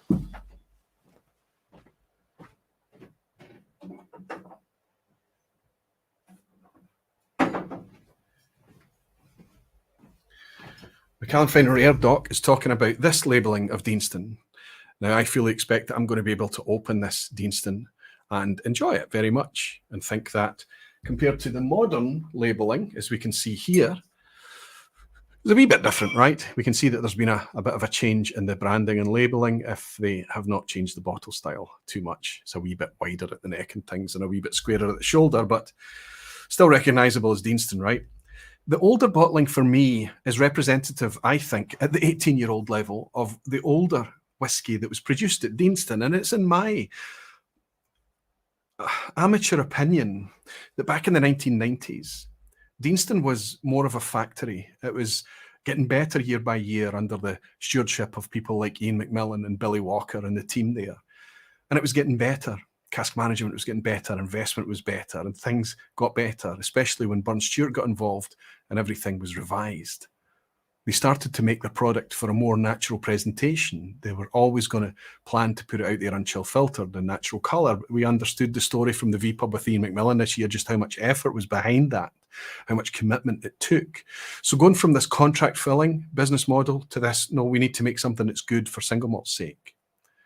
But that happened in the late 90s, the turn of the century, and so it's only been going on for the last 20 years or so. So now with an 18-year-old Deanston product, we're going to get much more of that thing that's been made with much more care and attention. And in my opinion, that plays out in the bottlings. It's got better year by year. I am not saying that this is not going to be good. But if there were two bottles on the shelf next to each other, one looked like this and one looked like this, this is not typical, but I would say pick the modern one, pick the more recent one. You're going to have a much better experience, in my opinion. But maybe in the new year, cork's not looking great on this, actually, if you look close. Don't know if it'll focus there. Maybe in the new year, what I'll do is I'll open this up and see if I can detect much difference. In theory, they tend to finish this for a couple of years in first fill bourbon, but it's all ex-bourbon matured. In theory, there's not much change in the actual recipe or the profile of the makeup. The only thing that's changed is obviously the vintage of the stock that they're using. So it's interesting that Doc would bring that up, and I think it's a valid thing to talk about. Alice saying, Roy, I have a bottle of the Deanston 18 as a Father's Day gift. Thanks for your advice to my wife. Al, you're welcome. Mark Slinger is saying, I love the Deanston 18 so much. I keep it out of sight from my guests. I hope, Mark, that the stocks are deep enough, that there's enough of it out there for it not to be something that we keep secret. And David Swift is saying, Deanston 18 is available in New Zealand, but only the brown label. Yeah, I mean, I still think, depending on the price that you're paying for it, you're not going to end up with a whiskey that disappoints. But I think it's got better and better, and I hope I'm not causing too much problems for supply chain out there. Jeff Whiskey saying, great to see a brand change, which is an improvement. I think that is typical, right? It's atypical because we see something that's been rebranded and it's getting better. But it's happened a lot in 2021. Royal Bracla, 12-year-old, much better. Thank you very much. Well done, Royal Bracla. Well done for that Dewar's revamp there has been fantastic. The 18-year-old is very expensive. 20 quid too expensive in my book. I've not invested yet, but the 12-year-old is a wonderful experience for between 50 and 60 pounds. Closer to 50 pounds in the UK, I hope. But what a fantastic naturally presented product and a big step up for Royal Bracla. Glen Turret, as I've already talked to you tonight, it was almost my whiskey of the year. What a rebrand that was in 2020. We were all so cynical when we saw the decanter style, the leak presentation, high prices. We taste the whiskey, it knocks us on our backsides. Fantastic. Not everything is getting worse. Seamus Gray saying, enjoying a Deanston 18 right now, which I'm only enjoying thanks to the guidance of Whiskey Tube over the last couple of months. Slancher, I'll raise this glass of 28-year-old Glen Lossy. Seamus, say thanks for your dram, thanks for your recent Patreon support, my friend, and I'm so glad that you're getting some value out of your wee bottle of Deanston 18 too. Cheers. So there you have it. I don't put a lot of stock in these kind of whiskey of the year things because I think it's really tough for any one person to pick one whiskey and put it up there on a podium as their whiskey of the year, but it's kind of become expected and it generates a lot of debate. And I think it's a good way to celebrate producers that do it well. That's why I've talked about how difficult it was for me to decide tonight. Jimmy likes to say, not everything is getting worse. Thanks, Aquavite. Sorry, Jimmy. Let's jump back in. I want to introduce you to another Barfly and play another wee game of Visit a Speyside. He's waiting patiently in the background. And I'm going to read out a headline. It's not normal I would research a Patreon supporter of mine, but there was a discussion that I had inside Patreon with this particular Patreon supporter that made me curious. And I Googled them. Don't worry, I don't tend to do that with normal. If it wasn't for the fact that it came up in our discussion, I wouldn't have, but I did Google them. And amongst the many headlines I found about this patron, I'll read out this one in the Daily Record. Meet the Scot, it says, solving conflicts across the globe after Saddam Hussein put a price on his head. So he's a diplomat, but he's a supporter of mine, he's a friend, and he's a dear Barfly. So if he's ready, I'll welcome in my friend, Alistair McPhail. How are you, sir? Hi, Roy. How are you doing? I'm doing very well. I'm doing very well. I hope I'm not telling tales out of school, sharing that Daily Record headline with you. No, it's fine. It's fine. You're okay with it? It's in the public domain, isn't it? There was a big push this year. There was a lot of coverage of me in the Scottish press, which was a wee bit embarrassing, and all my pals were giving me hell. But it was kind of good as well. My mum's very proud. Let's put it that way. Well, I'm very proud of you too, buddy. I'm proud of you too. I really am. If anybody wants to go and research a wee bit of what Alistair is actually achieving out there, he's normally based in Addis Ababa in Ethiopia. He's a diplomat out there, but some of the things that he's managed to achieve through QatE, I have to say, my wife was commenting on this, that the skill set required to do what you do, Alistair, is considerable. Honestly, the diplomacy, brokering peace deals, all of this stuff. But tell us, is that true about Saddam Hussein? It is. Yeah, he put a bounty on my head for 4 years, and towards the end of that time, I was sentenced to death, thankfully in absentia. So yeah, I spent most part of 4 years with a bounty on my head from Saddam. Some people did try to collect it. They did kill a couple of pals of mine. But I was well protected by the Iraqi Kurds in northern Iraq.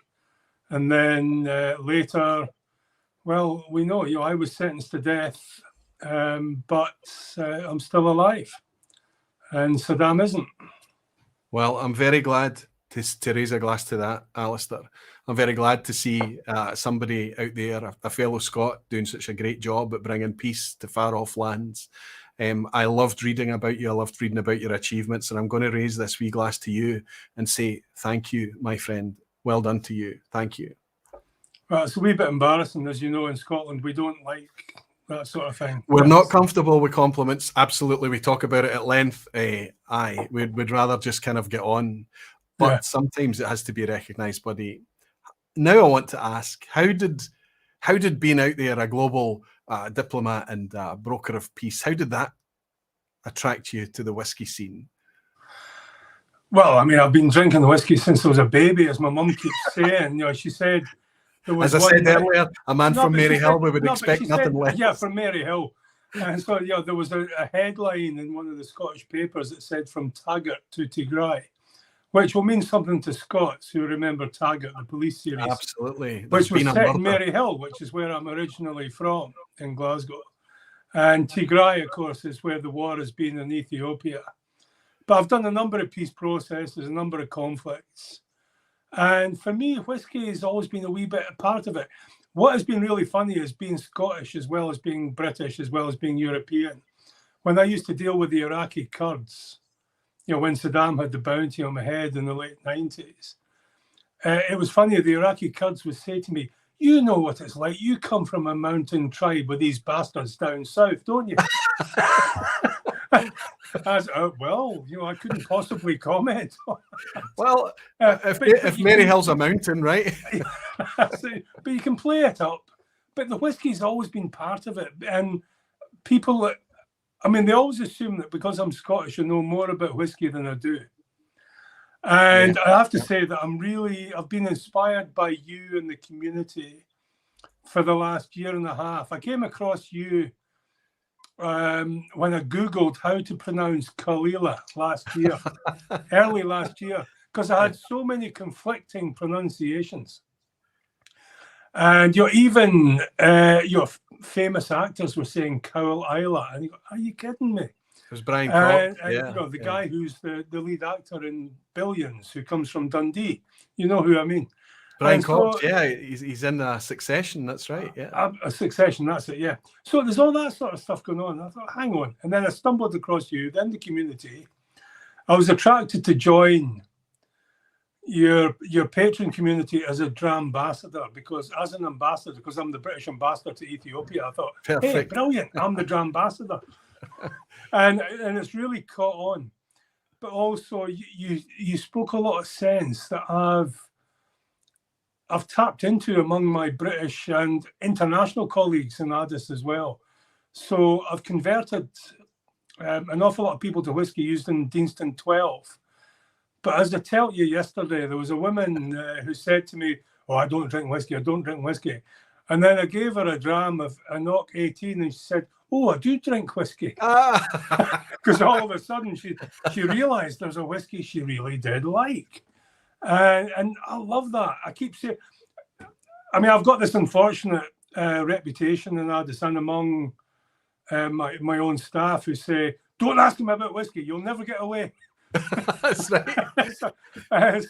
But the thing is, I've adopted, I mean, you may have seen it when I turned 60 earlier in the year. My wife had a tray made for me that said, it isn't whiskey until it's shared.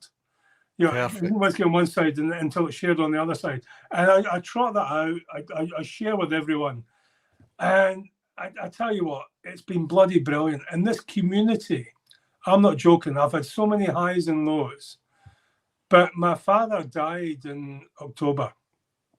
And our great friend Peter Lee in Paisley, you're talking about whiskey moments earlier. I've got many whiskey moments, but there's one whiskey moment with Peter Lee, and it was a year after his father died. He was standing in the kitchen of his restaurant in Paisley, and he poured a bottle of Deanston, from a bottle of Deanston 12 into a Glencairn, and he just said, look, here's to you, here's to your dad, Alistair, I've been thinking about you today. And I was so moved. And that's the thing about the community. You know, people tap into that sort of thing. And you know, I was messaging Peter yesterday, and he said, look, I'm not brave enough to do Is It a Speyside? So can you just say how much I appreciate the community? I said, Peter, do it yourself. Let's raise a wee glass to talk about how much we appreciate. As we all know, Peter is a brilliant guy. I tell you who are not great guys. Since we've been on this thing tonight, I've taken delivery of 2 whiskies, and Ben Riach have sent me this as a hip flask. Are you kidding me? That's a thimble. It's not a hip flask. But Roy, I just want to pay tribute to you in the community, because I came across you during the COVID lockdown early last year, when we had sent all our staff home.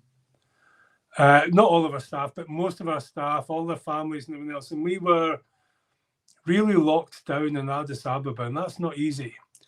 And It was just before the war started. And the war, I've just come from the war. I'm going back to the war.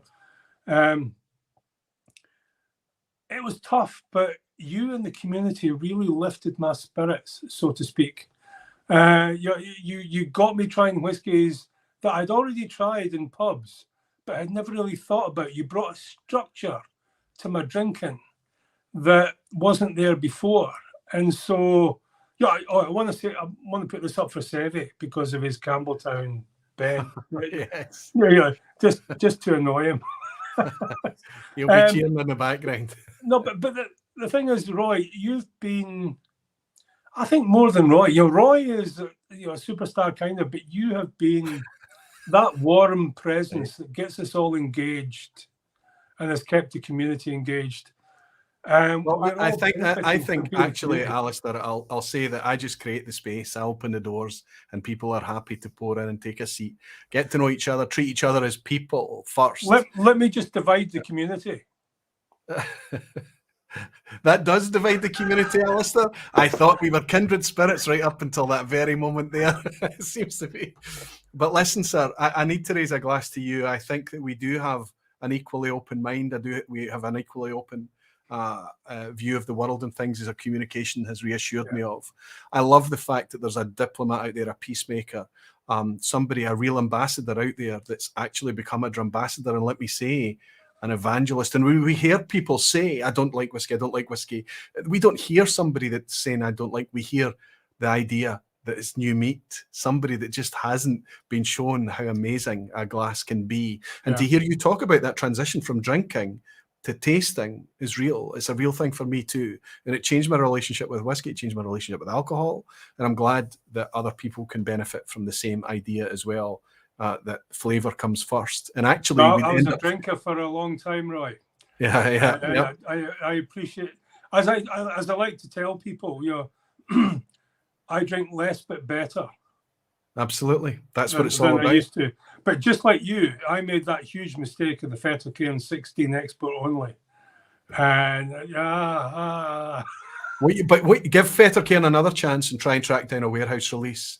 Yeah. It is absolutely transformative. It's going to make you change your opinion about Fettercairn. But I think that 16-year-old was a cynical release, and I'm interested. It was dreadful. Shall I give you my whiskey of the year?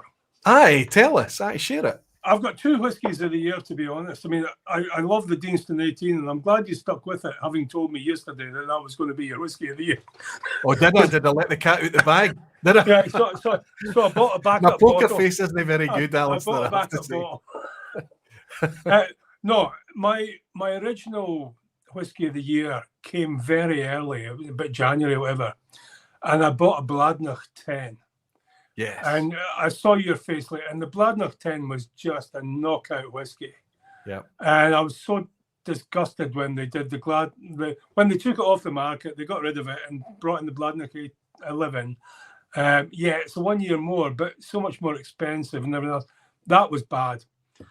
But the other one is the Glenturret 12 maiden release from last year. Yeah. I have to say that when I've been doing tastings with my colleagues and others, and I say, you need to try this. You know, I've shown you all these other things. You know, I give them the Clynelish, I give them the Deanston 12, I give them Glencadam 10, I give them the Arran 10, whatever, and they love them all. Then I give them this Glenturret 12, and they go, wow. And it really was a wow whiskey. But as you've just said, try and get another bottle.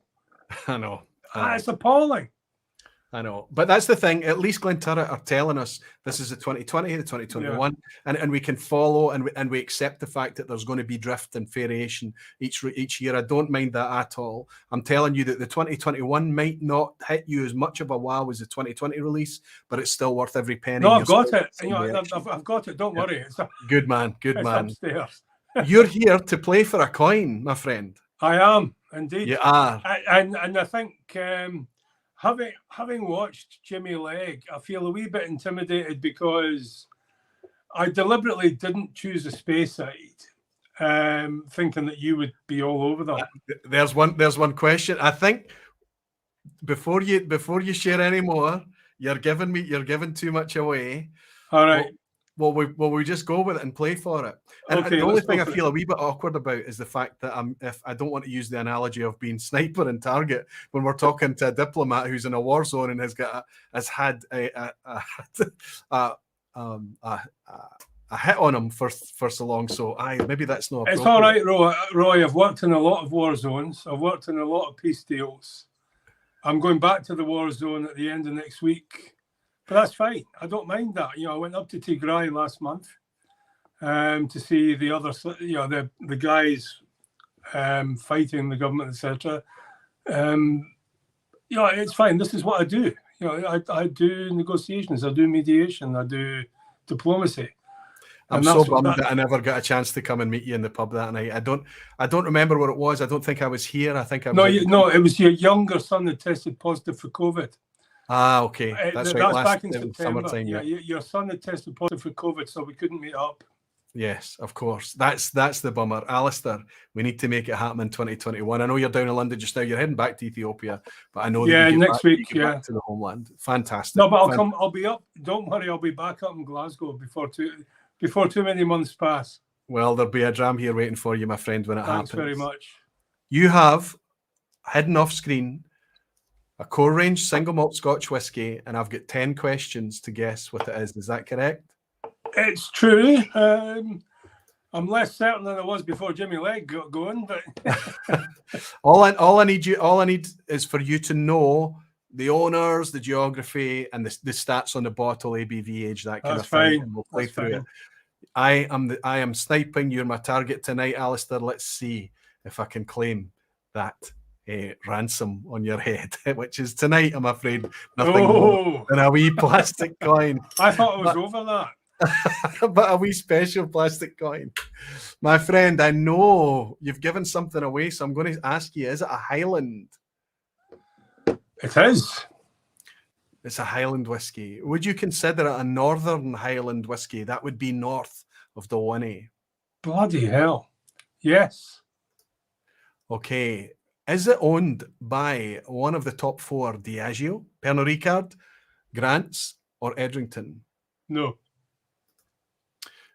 Is it on the mainland? Yes.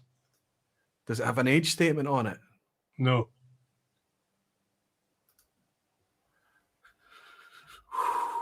Non-age statement. Not one of the big four. Northern Highlands. Is it owned by Inverhouse, Thai Bev? No.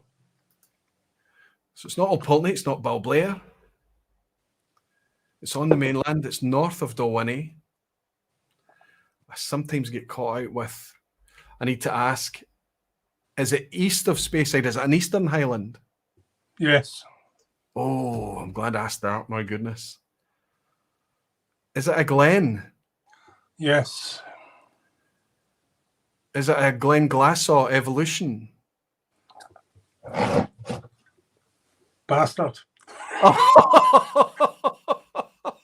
Oh, yeah, beauty. Oh my goodness, I'm sorry to celebrate that so much. It's been a long time since I've won at this game, Alistair. I should have gone with this one, probably. That came with the crappy...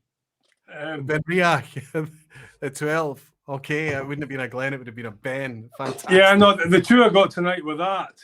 And this, the... Oh, Well, nice one. That's a nice one to pick up. Batch 6. Sorry? Batch 6. Batch 6, Glenallachie 10 cast strength, batch 6. I think it will be. I don't know, I'll have to take it. If it's the most recent batch, it will be batch 6. I just got it today. So I think you're going to love that one, my friend. I think you're going to love it. yeah, well, I'm real. I thought I might have got you on that one. No.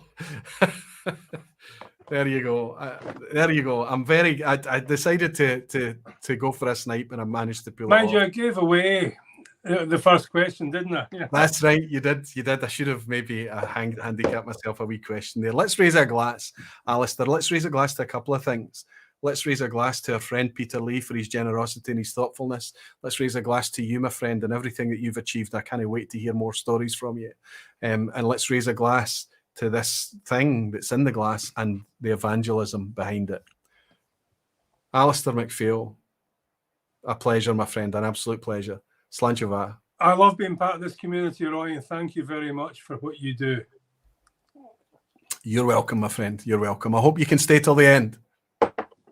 Don't worry, I'm here. Fantastic. Yeah, take care. Alistair McPhail, everybody. The Alistair McPhail. Google him. It's fascinating. What a guy. That sniper coin, Graham Fraser's saying, might have been useful in a war zone, Roy. Yeah. Cohen is saying, Roy is psychic to pull that off. I was lucky tonight, Co. I have to be honest with you. Well done, says Nick 101. I won on that whiskey previously. Nick, maybe you're the reason I got it tonight, is if I'd been caught out on it before, maybe it was rattling about in the back of my head. Okay. Brian Sutherland is laughing at ya bastard. Absolutely. That was Alistair's declaration, losing there, ya bastard. And I was glad to hear it. Let's pull in the boys. Let's pull in everybody here. We've got Scotty Monroe, we've got Gregor McQueen, and we've got Sevi the Alchemist. Now, what do you think of that, boys? That wasn't bad. That wasn't bad. Not bad at all, mate. Not bad. I'm all even tonight. I lost one and I won one, right? So Jimmy took my trousers down, and I managed to wash my face again with Alistair. Good stuff, though, eh? Yeah. I'm going to ask you now. Argue with me on my producer of the year, Scotty. What do you think? interesting, Roy, because I've had the old bottle of Deans in 2018, and I just couldn't get on with it. I struggled with that bottle. That was my whiskey of the year, my producer of the year between Loch Lomond and Glencadam. Yeah. Glencadam's fantastic. I enjoyed. I bought their 18 this year. Thought it was a fantastic whiskey. And I've had the 10 before. I haven't really had the 13 before as well. So I think with the 10, 13, the 18. The 18 was an absolute belter of a dram. Absolutely. Well, I think that's what you and I do quite well. I think when we find drams that we like, because we're so aligned, I think I might have recommended that 18 to you. You did, and I bought it, and it didn't disappoint at all. It was just a fantastic dram, and it went very quickly. And you know me, bottles last me for a long time, but that one disappeared within about 6-7 weeks. Beautiful dram. So yeah, I think Glencadam, it's a great shout. I think they're doing great things. I think they're stars on the rise, and deservedly so. They're doing things the right way. And who would you have picked, Scotty? For my producer of the year, Loch Lomond for me. I know they were close for you, Roy. And I'm basing that on, well, it's funny, last year my whiskey of the year was a 12-year-old open with the champagne, or the Chardonnay, sorry. Absolutely, yes. What a whiskey that was, fantastic. But, you know me, I don't buy second bottles very often. But this year, I've been through 3 bottles of the Loch Lomond Inch Murren 12. Yes, the fruity one, yep. And I'm out onto my second bottle of the Inch Moan 12-year-old. Perfect. Absolutely. So Inch Moan's the more peaty, savoury one, right? More peaty, more savoury, but it's still got that kind of Inch Murren character, if you know what I mean, that fruitiness. The peat adds a little bit of weight to it. 46% non-chill filtered. Fantastic. So, yeah, Loch Lomond for me, producer of the year. And also, special mention, obviously, to Glasshouse as well. Again, this is my second bottle of this. And you know me, I don't buy bottles second 3 times, whatever. I've tried this in a highball, like it says, and it's great in a highball. But neat, it's just as filtered, good. 46%, 25 quid. You joking me? Does it a disservice saying that it's for a highball? If I'm honest. Well, if they can make a product of that quality to spec for a highball, and it might be that their client, their customer, demanded that presentation, right? They can make it of that quality. Can you imagine what their blends are going to be like in the future? What their malts are going to be like? I think the fact it's 46% and unchill filtered as well. You know, it's got that texture to it, it's got that weight to it, which makes it a good sipper as well as a good mixer as well. That lovely fizziness is there, the effervescence. As I say, for £25 a bottle, I mean, you know, it's interesting that these 2 bottles I've picked out are in the UK. The Loch Lomond's, both Inchmore and Inch Moan, are under 40 quid. Under £40 for those 2 whiskies. It's great value. You're going to get good drams. But yeah, for Glasshouse for 25 quid, why not buy 2 bottles? You know, you're not going to be disappointed. Absolutely. What I'm going to do, Scotty, based on you just reminded me there, I'll drop this link in one last time. If anybody wants a chance to win themselves a bottle of Glasshouse, all you have to do is donate to that link I've just dropped in. That's our fundraiser this year for Kidney Kids. I've talked about it at length. Make a donation. Menno is looking back stage, and he'll add you to the draw list. We'll draw it tonight, and somebody has a chance of winning one of those Glasshouse bottles, and also a Compass Box Orchard House as well. If I can legally put it in your hands, everything above board, then you have your chance of donating to a great cause and being a chance of getting yourself a nice bottle of whiskey as well. Gregor, you need to share with me, producer of the year, what would you have picked? Well, if I can talk on yours, I think I've only just discovered Loch Lomond. Like, with me being in the States, there's definitely a ripple, right? Like it takes a little while to get to the States. I've opened 2 Loch Lomans. Oh, sorry, put money in the meter there. I've opened 2 Loch Lomans in as many days, and I'm loving all that they've got to offer. So I think, we're aligned on you putting them in. Glencadam, I'm ashamed to say I've been buying Glencadam but not opening it yet. So I'll be opening that in the new year. But personally, on my year, right, and again, that's just the personal year, not what was released in the year. For me, the producer would be Springbank. I've had the most amount of connection with Springbank in the last little while. There's hope for this boy yet. It gets me.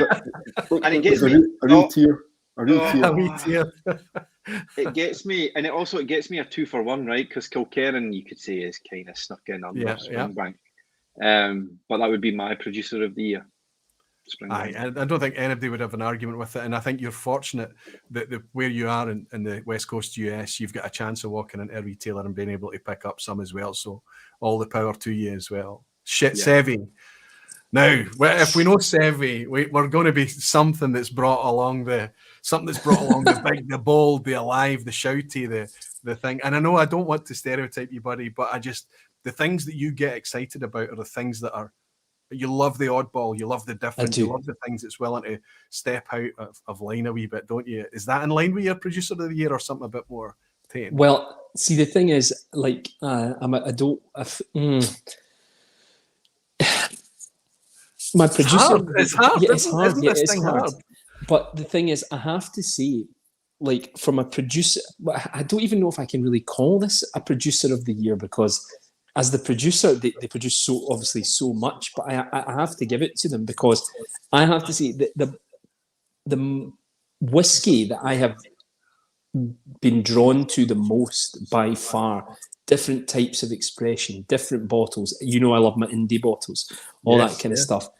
It's going to have to be Diageo, because of Tanninic. Tanninic. Oh, okay. It is like simply. So you don't care where it's coming from, whether it's through an indie, whether it's the flora and fauna, see, that's interesting. I think you and I had a chat about Tanninic about a year and a half ago, I think. And I think we both agreed that you gave me a Tanninic from Charlton, remember? Yeah. And it was the peated cask Tanninic. Finished in a Lafroy cask, Yeah. And it was just like, even this spirit is even bloody lovely when it's treated like this. And I talked to you about, I've got a wee fetish with Tanninic, and I've got a wee collection going on there, and everything is interesting to me. It's always the lemon sorbet thing and the modern Tanninics, the effervescence and the fizz that's sometimes there, that wonderful dreamy creamy one that we had tonight that's before the kind of hammermill and mash filter thing, the old era Tanninic. I think it's fascinating. And because it's Tanninic, because you can't pronounce it, because it looks like a crazy name on the label, because it's a factory for Diageo, 10 million plus litre facility, because it's just one of these things that, see, as brands are going out of reach and trading on the luxury positioning and things, we've got distilleries like that's going to remain, I hope, for malt fans available and bring in such wonderful whiskey. I've not got much experience of wine cask Tanninic or sherry cask Tanninic. Everything is ex-bourbon, which I'm very happy in that lane. Have you tried different ones apart from the peated? Well, the thing is, like, I've tried a few kind of sherry cask, or certainly sherry finishes and things like that, which really I would have thought might have taken away from that beautiful buttery, light, as you say, kind of slightly fizzy, lemony kind of texture. But it depends. I think I haven't tried a fully matured, certainly this year, fully matured. I don't even know if they would they do a fully matured sherry cask at Tanninic? Well, I'm sure it can exist. Maybe not under the stewardship of Diageo, but you never know. Right. Is that if it's filled into a G&M cask for or something like that, you never know what could exist out there. Or if it's something that's bought at a young age and transferred quite early, it would suddenly be a sherry cask thing, But I mean, that's interesting for me because I don't have a lot of experience with it, where the spirit's got to kind of compete with a much more active cask. I very much enjoy Tanninic from hoggies and distillery wood and barrels and that kind of thing. So that's good that you're getting. And I think that's a tip for everyone, that if they see this distillery that's difficult for them to even pronounce, if they get it, they're probably going to Flora and Fauna as a 10-year-old. But it's gorgeous and buttery. It's just a shame it's at 43%. But I've said my piece about Flora and Fauna many times. The trick that Diageo is missing there. I think that if they see it, if it's not too expensive, which you'd think Tanninic should not be, they should be buying it. Ryan Sutherland is saying, I think Gregor is spot on there. The diversity offered by Springbank is hard to match. Absolutely. Jeff Whisky's saying, so glad to find you in the Barfly community this year. Off to an early start tomorrow. Cheers to you all. Happy New Year. Jeff Whisky, Happy New Year to you. Well, my friend Jeff Whisky has his own channel. He's doing his own content out there as well. You might have seen him mentioned earlier tonight in nomination video. Graham Fraser is saying, it's so difficult to pick a producer, but I'm with Sevi and Diageo. A revelation in a number of versions for me has been Benrinnes. Scotty, Benrinnes. We would both echo you there, Graham. We love it. It's amazing, another one. amazing stuff. I Not think, the same as Chininik, but one of these whiskies, SMWS, Dougie Lang, you're going to be able to buy these from the indies. And if you're in a place where you get a supply of indie bottlers, and I'm not talking about single casks here, great if you get single cask, but small batch, you're going to get independent releases of Benrinnes, and it's a buy on site. Would you agree? Yeah, absolutely. It's a buy on site. I think, I just want to go back to what you said before as well. I think with the rumoured price increases coming, or inevitable price increases coming, my advice would be, if you see a bottle that you don't recognise the name, it's a decent price, then buy it. Buy a Benrinnes, buy Glenelgin, because they produce some amazing whiskey, and it doesn't have to be expensive stuff. I think what I've just shown there, that 2 whiskies that I've picked out there that are less than £40. I know that it's a UK market, but there are so many good whiskies out there, and I think that if prices do increase, it gives other distilleries and other brands a chance to move into that space. And there's always going to be quality to be found as well. So I'd say take a punt on it. Like, if you see something at a good price, go for it. Yeah, I totally agree with Scotty. And the thing is, on the Chininik kind of front, what you've said is, I'm a massive advocate of indie bottlers and things like that. But Chininik is something that you are seeing certainly over, and the reason for in 2021, there's been a real spate of just different bottlers, different expressions. Now, some of them are single casks, so they're going to be a little bit kind of finite, shall we say. Yep. But it's so worth it because they're great price. Do you know what I mean? They're almost always sub 60 quid. Now, I know that's maybe kind of getting on, but it's still a decent amount for it. Certainly, it's usually between 12 and 15 years old. And they do. And the best experience you can have with it, as we all know now, cast strength especially, just a wee scoosh of water, and that 60 quid becomes £45 actually, because you're going to be able to stretch it. You have to look at the ABV and understand the value prospect there, and you just get so much more flavour density as well. Yeah, I'm going to draw these bottles tonight. Somebody needs to win these bottles. I'm going to pull in Menno in a second and ask him to update us on how the fundraiser's going, how many extra people we need to add to the draw. Scotty, I know you've got an opinion on Deanston 18. It's important to me what you think about it. Be as frank as you can on that pick. Okay, so I jumped the gun a wee bit before, so I apologise. So years ago, I bought the Deanston 18, the old bottle, the brown label bottle, and I really, really struggle with it. It took me, that's the one. It took me years to get through. I really struggle with it. But this year, I bought a bottle of the 18, and it didn't last long. There's a definite step up in quality what Deanston are doing. The 12's great. We all know the 12's a fantastic whiskey. The 18, I kind of stayed back from for quite a long time because of that other 18. It wasn't. Don't get me wrong. It wasn't a bad whiskey. It was just something about it. I think it was sickly and sweet from memory. It was just very sweet. It was quite heavy in some ways, and it just didn't click with me at all. But the new bottle of the 18 is a wonderful dram. You've said everything about it before, Roy. But for the price you can get that 18-year-old for, it's a fantastic whiskey. It is definitely a step or 3 up from the old version. And yeah, if you see it, you just buy it on offer or even at full price for an 18-year-old whiskey presented like that. It's brilliant. So yeah, the old stuff not quite for me. I wouldn't ever go back to that one. But that's the beauty of whiskey. It's about seeing a distillery's path, where it's going and what it's producing. And they're definitely going in the right direction. These have been for a number of years now as well. I'm glad because I think it was me that pushed you to trying that Deanston 18 again, and I'm glad you reconnected with it. I used it in a blind challenge that you all got to enjoy it a couple of weeks ago. We can go back for posterity's sake and see where you placed it, but it matched the drama of the night that night, which was that Bowmore, and it's much more available in a Bowmore, much more a better value in terms of price as well. So I'm glad to hear that you're enjoying it too. Hillary Hamish is saying outstanding cast strength Chinook done by Thompson guys at Dornoch Distillery. Good luck if you can get your hands on a Thompson stuff. I hear that it's all fantastic as well. Pete Edison, producer of the year. The liquid was Glen Cadam. Non-liquid, it's you and this marvelous community you've built, and that is Drambacity. Thanks, Frank. One of my highlights of the year, buddy, is hanging out with you and getting to meet you and having you back here as well. It was great fun. Marcus saying, I got one signature vintage 1990 bin release recently that I really enjoyed. The same store has one other vintage as well. Plenty on the shelf, so no rush, I hope. I agree. Diageo have the crown jewels of our distilleries often, right? And we just have to be grateful that the Indies are representing them for what they can do. I know there's wonderful whiskies out there with Johnny Walker slapped on the bottle and various other things from Diageo.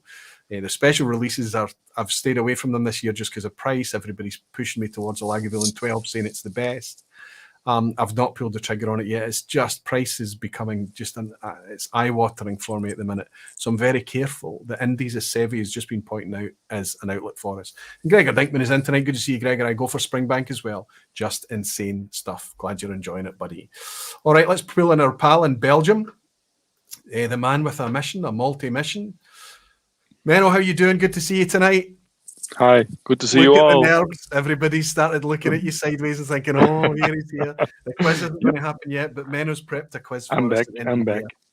Yes, he is back. We've covered this at a Speyside. We're doing everything. We've got to draw this thing. We'll have a brief chat, share a couple of stories, and then flow into the quiz. How's the fundraising going, Menno? Do you have an update for us? Yeah, I got an update for you. I sent them through on WhatsApp, and I think you get 15 more to add just based on tonight. Fantastic. Okay. So we're going to add on, so onto the 171, there's another 15. So what are we at, 186 then? So what we're going to do is, of that 171, 81 of them were Barflies, names that I recognised, names that they drew my attention to by mentioning the word Barfly as they donated. And the other 15 names gets added in as well. So I'm going to try and do a screen share here so that we can see that this is all legit and above board. Share screen. There we go. Tell me if this works, guys. You can see that, right? Yep. So here are our 81 names. There's going to be 2 names getting drawn out of that. And everybody that I recognize as a Barfly has been drawn. And what we'll do is we'll add onto that 81. We're going to say that it's now 96, Menno. Yeah, Yes. if I'm I'm not good at math, but that seems about right. 15 onto 81. So we're now asking, hey Siri, cancel. What I have to do, of course, I nearly forgot, is I need to randomize that first. So let's do that first to make it all above fair. Fair. Where is it? Oh, there's 2 more, but I don't know if they're Barflies. I've got BMO and Yes. CS404. They just I think donated as well. They both are Barflies. Mhm. I think so. Where's the randomize gone? So there's 70 now instead of 15. Why can't I see that? Data validation. Randomize range. I hate when they hide things. Right, Siri, you can shut up for a minute. Okay, so now we've got 81. So we've now got 98. Hey Siri, give me a random number between 0 and 98. A random number between 0 and 98 is 61. 61 for the bottom of Glasshouse. So the lucky Barfly number 61 is Jim Ingram. Novice in Northern Ireland. Well done, It's Jim. a fix. It's a fix. It's a fix. Well done to you. It's an Rigged. insider job. An insider job. Okay, I'm not going to randomize it again. You can see I've legitimately done that. If I randomize it again, there's a chance that, I suppose Jim could win it again, but we would redraw it anyway. Let's just keep it the exact same way and ask her again. Hey Siri.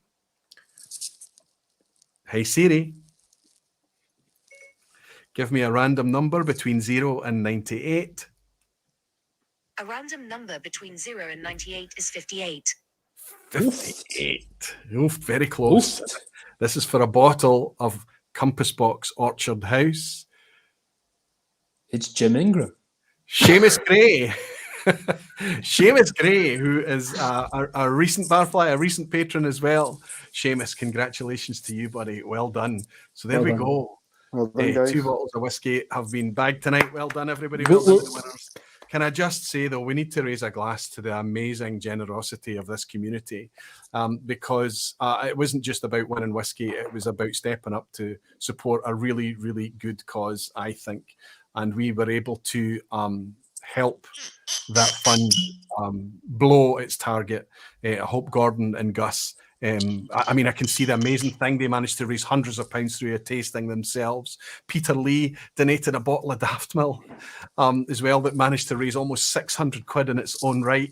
The generosity of this community has been absolutely fantastic. Let's raise a wee glass. I'm actually raising a 1983 Chininic to everybody and say, Barflies, you generous, lovely, beautiful folk. Well done to you. Thank you. Cheers, everyone. Slanger. Well done to Gus, well done to Cheers. Gordon, well done to Luca. I hope you're well, buddy, and I hope you should be feeling really good about what you've achieved. Superb. Great stuff, guys. So, what is there left to do? What have we got left to do? We've done Couple of stories. Couple of stories. Couple of stories. Couple of stories. Whiskey highlights of the year. Yeah, whiskey Whiskey of the highlights year. of the year. Have we done our whiskies of the year? Not yet.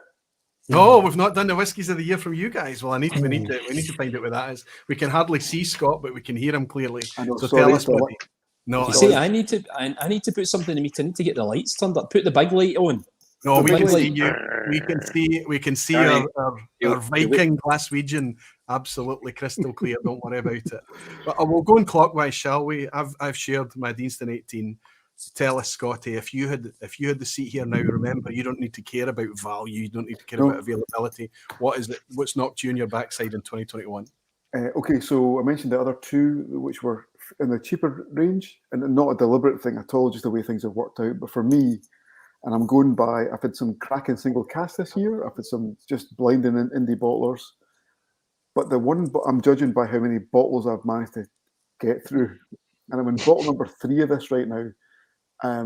Which is, an unusual thing. So I'm basing on that. Absolutely, yeah. I think you maybe know what it is already. It's been mentioned tonight, but it is my favorite. Terrific. Yeah. The Compass Box Orchard House. I think that Compass Box do good things. I've been disengaged. Spirit forward, fruity. It is, it's, as you said, mentioned before, Linkwood. There's Ben Rinnes in here. There's a little bit of Clynelish in here as well, but you don't really get that. But the moment I tried this bottle, and I think it was Andy at Maltbox was raving about this as well. He bought a second bottle. The same thing, I bought a second bottle. This is a core release. I only hope that they can keep up the quality of this, because it's young stuff, but it's a damn good drinker. It's fantastic for £41 in the UK right now. You just need to buy this. This first batch of it is just wonderful stuff, and it's kind of Compass Box. Part of their core releases are great. Their limited editions are kind of getting a bit pricey, as they always have been. But for this is just fantastic stuff. If you like, let me reassure anybody that's picking up a fanboy sentiment around this Orchard House. Let me put this in perspective for everyone. Every opinion you'll ever hear on the vPub is utterly my opinion or Scotty's or whoever I invite on. There is never, ever any kind of affiliation or sponsorship or anything. When we discover a whiskey that's really enjoyable like that, and it's echoed by Andy down at Maltbox and the community at large, we'll tell you what we think of it, and we'll try and give it context and tell you, but we are all enjoying that Compass Box Orchard House for 40 quid, £41. Yes, it's spirit forward. Yes, you can taste it. There's youthfulness about it.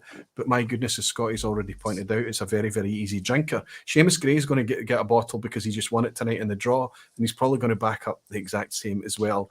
Understand that if everybody's talking about the same whiskey tonight, that Orchard House, it's because they've brought a good value whiskey, and nothing else is at play here. And also, this is right in my flavour wheelhouse. This is bourbon. If you love bourbon cask matured whiskey, you like Ben Rinnes, you like Linkwood, a wee bit of Clynelish, young stuff. I don't know the ages of it, but I would have guessed it's under 10 years old. I don't know, but if you like bourbon forward whiskies, for £40 you just cannot go wrong with this stuff. And it's been a long time since I bought a same bottle 3 times in a year it's just never been heard of before. So fantastic. Let's this is bring a Jimmy great Legg whiskey, in as so- well, just so I can square up these screens. Jimmy, give me a thumbs up if you're okay to come in and join us.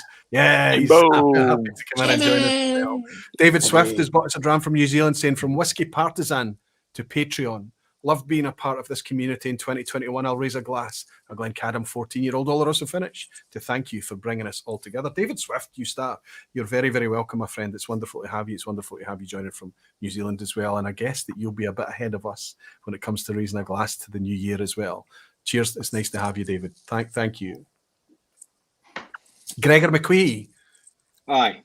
Have we got time to go on whiskey moments as well? Have you got time This to go is the around there? vPub. This is the vPub. Come on. Are Okay. you on a curfew? There's no one No. ringing the bell. Not at all. Menno, I was worried about your eyes there. I saw them drooping. I knew you were off.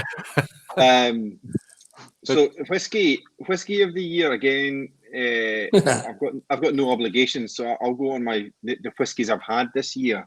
Yep. And not to be too predictable, I've absolutely loved all things Springbank, and I opened a 10 local barley 10, and it was mind blowing. It broke my heart. It was that good, But my runner up would be the Glenallachie 10-year cask strength. Both batch fives hit US, and I managed to pick up a 6 here. I have to say, actually, I had the 6 and it tasted a little thinner than the 5. I don't know what's going on there, but I won't judge it on first dram. That's my runner up. Wow. But my whiskey of the year is something that I've had for a long time, and I hadn't opened it. And I subsequently tracked down another 2 after opening it. It was that good through a dummy in Indianapolis. And I know that was the Deanston 20 Oloroso brown label. It was mind blowing. It was melt your face good.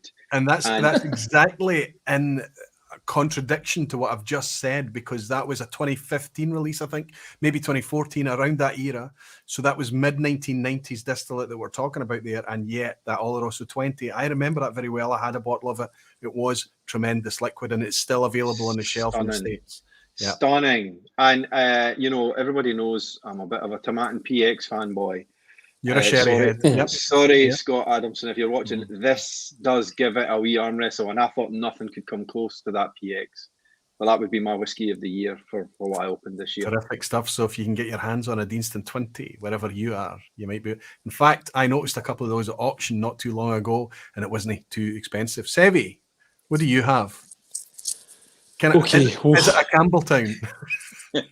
Well, do you know, funnily enough, Roy, this year I've tried to expand my horizons. And to be honest, though, even though this isn't from this year, I know you chaps have maybe got a sample of this, but this is divine. Right, okay. I know I've shown it on the screen, but it's triple distilled Kilkerran, and I am blown away. So this is literally happened today. Like, today. Like this could rival. But the thing is, Tell us the stats. What's the details on this on the label? Right. So the problem with this is, the reason why I wouldn't kind of choose this like this early on is the fact that it was bottled in June 2019. So I can't really choose it this year. So it was distilled in April 2006, bottled in June 2019. 13-year-old, triple distilled, 61.6%. There you go. There's a Jakey opening a bottle earlier on today.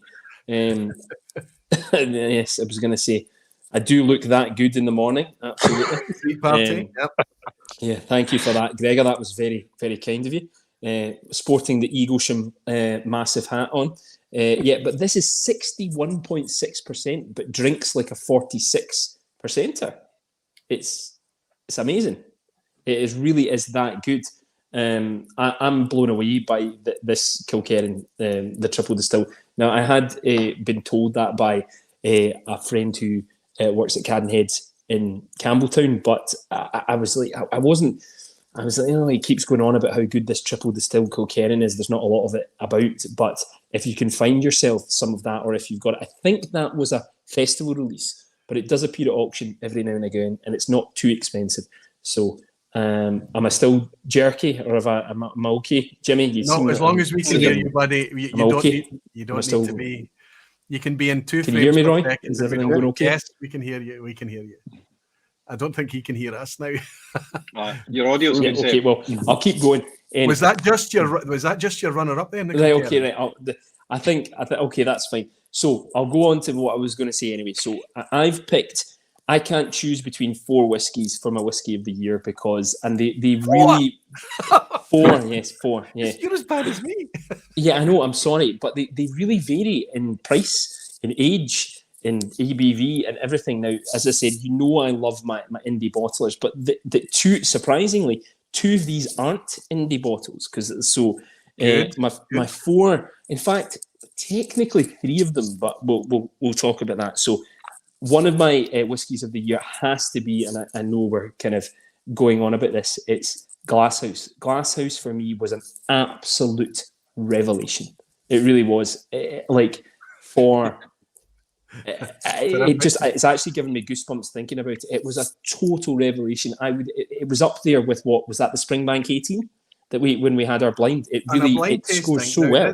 This will make the whiskey difficult to live up, Sevy, but we're overhyping it a wee bit. But on a blind tasting here with Ben, Eric Weber, Fraser Thistle, whiskey with Molly, Ben as well as Ben Clarkson, Sevy Scott, all of us here together, it matched Springbank 18. And if you take my score out of it, I knew what we were drinking. It beat Springbank 18 amongst the blind people that were sipping blind. Now that makes people think, well, this is going to be better than Springbank 18. It is not. That's not what it's doing here. That was picked, that one dram of the night that night, because it was bringing great value, easy drinking, good quality whiskey it was a good, fantastic crowd pleaser. Do not expect it to have the flavour density, the impact of a Springbank 18 or anything like it. We were drawn to that whiskey because we enjoyed it on the night. That's what everybody's saying about Glasshouse. It says blended Scotch on the label, and we're judging it from that. So that probably helps us when we pick it up and we say, wow, this is actually amazing. And even when you drink it blind, so over delivers when you know what you're drinking, and it delivers when you're sipping it blind as well. Again, there's no affiliation, there's no sponsorship going on here. This has been tested blind as well as people drinking it individually. Fantastic. Continue, buddy. Sorry, Jimmy is anxious to share his whiskey of the year, right, so he's going to rush you along. But give us a bullet list of your. Okay, so from the sublime to the kind of the ridiculous at the other end, the Springbank 25 this year. Now it's a very, very pricey dram. I totally get that, but it was. I felt honoured to actually be able to try it. It was one of the best whiskies I've tasted in the last few years. It really was. I'm going to need about incredible. 20 CLs of convincing, Sevy. Right, okay, I can manage that. That sounds fine. No problem at all. Something a bit more affordable for us. Yeah, sorry. Well, okay. So another one which was it was more affordable, but again, the last one is the most affordable, I would say. But this goes back to January/February of this year. It was from the SMWS. It was a Highland Park 4.266. You can still get it in some of the bars. It's not available to buy anymore, unfortunately. But it was called the Dark Lord of Stromness. Now, it's one of the best Highland Parks. Now, you know I'm very critical of Highland Park.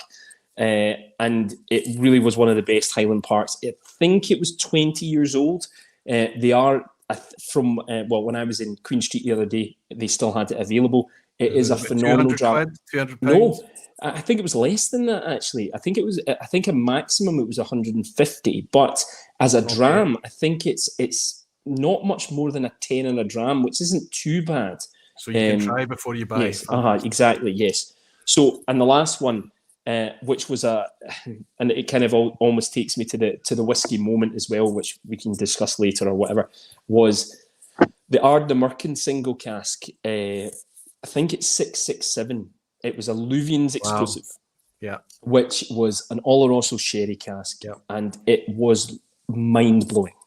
It's 6 years old. A 6-year-old, yep. I know the cask. I didn't get to try it yet, but I've heard other people. Well, you can have some of mine. You can have some. You can get 10 CL of that as well. 10 So, CL of convincing. Hey, There it's it going is. down. 10 It's going CL, down yeah. in number. Yeah, exactly. You can have 20 CL of the Springbank 25. You're not getting 20 CL of the old. Anyway, so yeah, unbelievable. It was chosen by people who were on a Zoom with Alex and Antonia. It actually won the dram of the night with lots of other different kind of Adelphi / Ardnamurchan bottles. It Superb. really was incredible. Really, and you know that we've obviously spent a bit of time up in Ardnamurchan. I think the whiskey world are all waiting with bated breath just to see how good Ardnamurchan can get. Menno, what do you think, buddy? Have you got anything you want to share here, or are you just going to save all your words for the quiz? No. Well, your producer of the year is actually my number 3 for whiskey of the year. It's a Glencadam 10. I mean, it's available. It's good quality. It's decently priced. So, and it's just a cracking whiskey. Good. My runner-up then would probably be the Springbank 21 from 2020. I only had a sample of it, but yeah, it absolutely blew my mind. It was the maturity in a rum cask, and it had some port casks in it as well, and it was absolutely fantastic. I had that early on in the year, and there was only one whiskey that came close to competing with that, and that was the Inchvat 14, so a peated Loch Lomond from Dramore. And that was absolutely stunning whiskey as well. So there we are with another Loch Lomond in the mention as well. Yeah. It's quite an interesting thing. And I wonder, you have to remember, everyone, that Menno is like so many people in the community. They're not just here in this echo chamber of the vPub. They're watching all the opinions out there on YouTube and beyond. So they're not buying their whiskies from just a single source, and I encourage everybody to do the same thing. Interesting 3 Take note, Sevi, you can do this in about 30 seconds as well. You don't have to ramble on about it. No, Sevi, you and I are in the same club, buddy. We just, why say a sentence when you can get away with a paragraph? Jimmy Legg, thanks for your patience. Have you got a whiskey of the year, Jimmy, that you would want to share with us? Well, I didn't know I was supposed to have one, but since we're 2 years behind in Canada all the time, or at least where I am, I'm going to say this was the shocking whiskey that I opened this year. A Ben Romack. Right. And it's which one is that? That's a 2008. Is that a wine cask? That's the cask strength batch 1. Cask strength batch 1. Okay. So it's the previous branding as well. I guess that you soon enough, or not, maybe not soon enough, but sometime next year you might get the new branded one as well. That makes sense to me, Jimmy Legg, because I know that you're a Campbelltown fan. And Ben Romack, it's not a joke. It's not tongue-in-cheek when they talk about Ben Romack being the Springbank of Speyside, right? It makes a lot of sense, and it's not just about a more traditional hands-on approach. I think it comes across in the profile of Ben Romack whiskey as well. There's a funk to Ben Romack that can sometimes be akin to Campbelltown. Would you agree, Jimmy? Oh, for sure. If Campbelltown's wiped off the map, I only got Ben Romack left. Maybe a little Edwardour, maybe.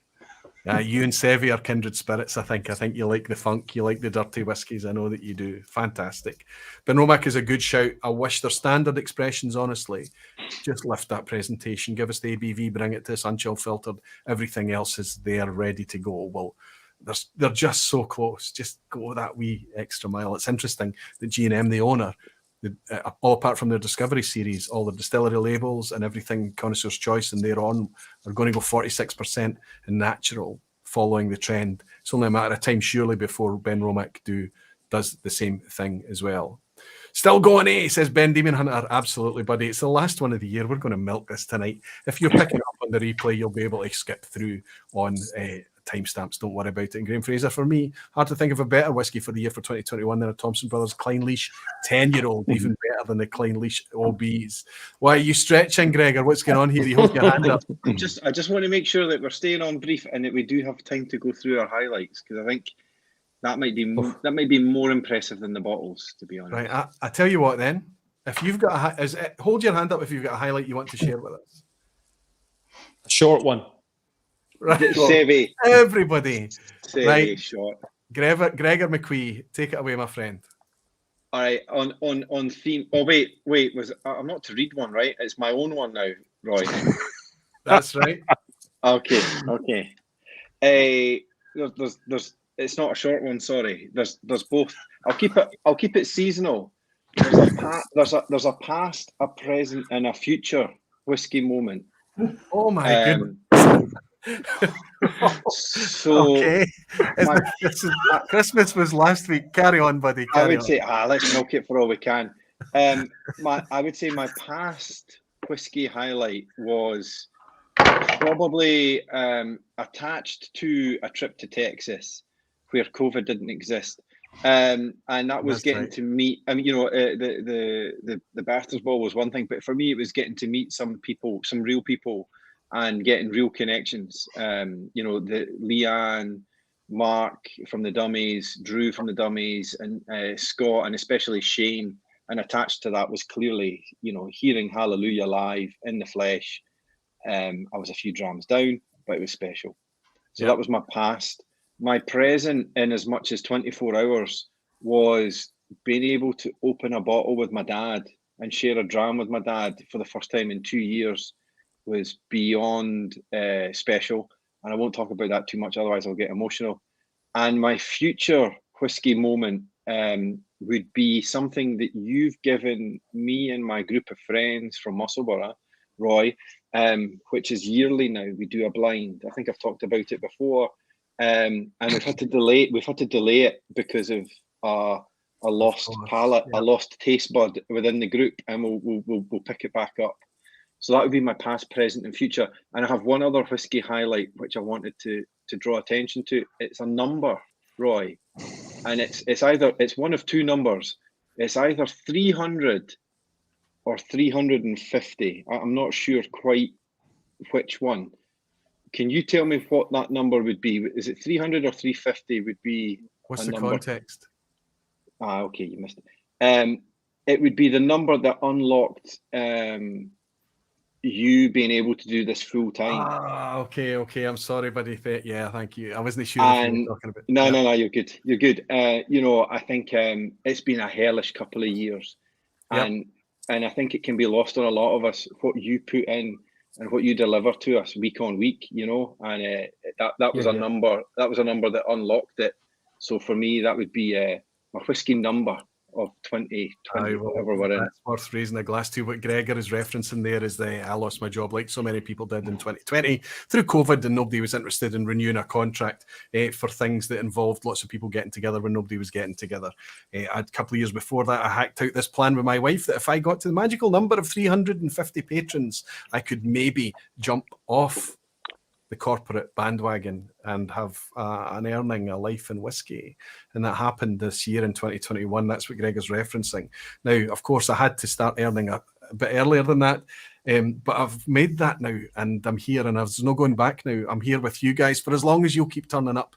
And thanks to that support, every single one of you that's sitting here with me tonight, that's no coincidence, I'm sure. Thank you, everybody that's in the lounge, all my patrons, everybody that's made this possible for me, all the magic barflies that make the vPub ad-free as well, everybody that supports this thing. Gregor, thank you for that sentiment, my friend. Thank you, buddy. Cheers to you. Cheers, barflies. Scotty, highlight.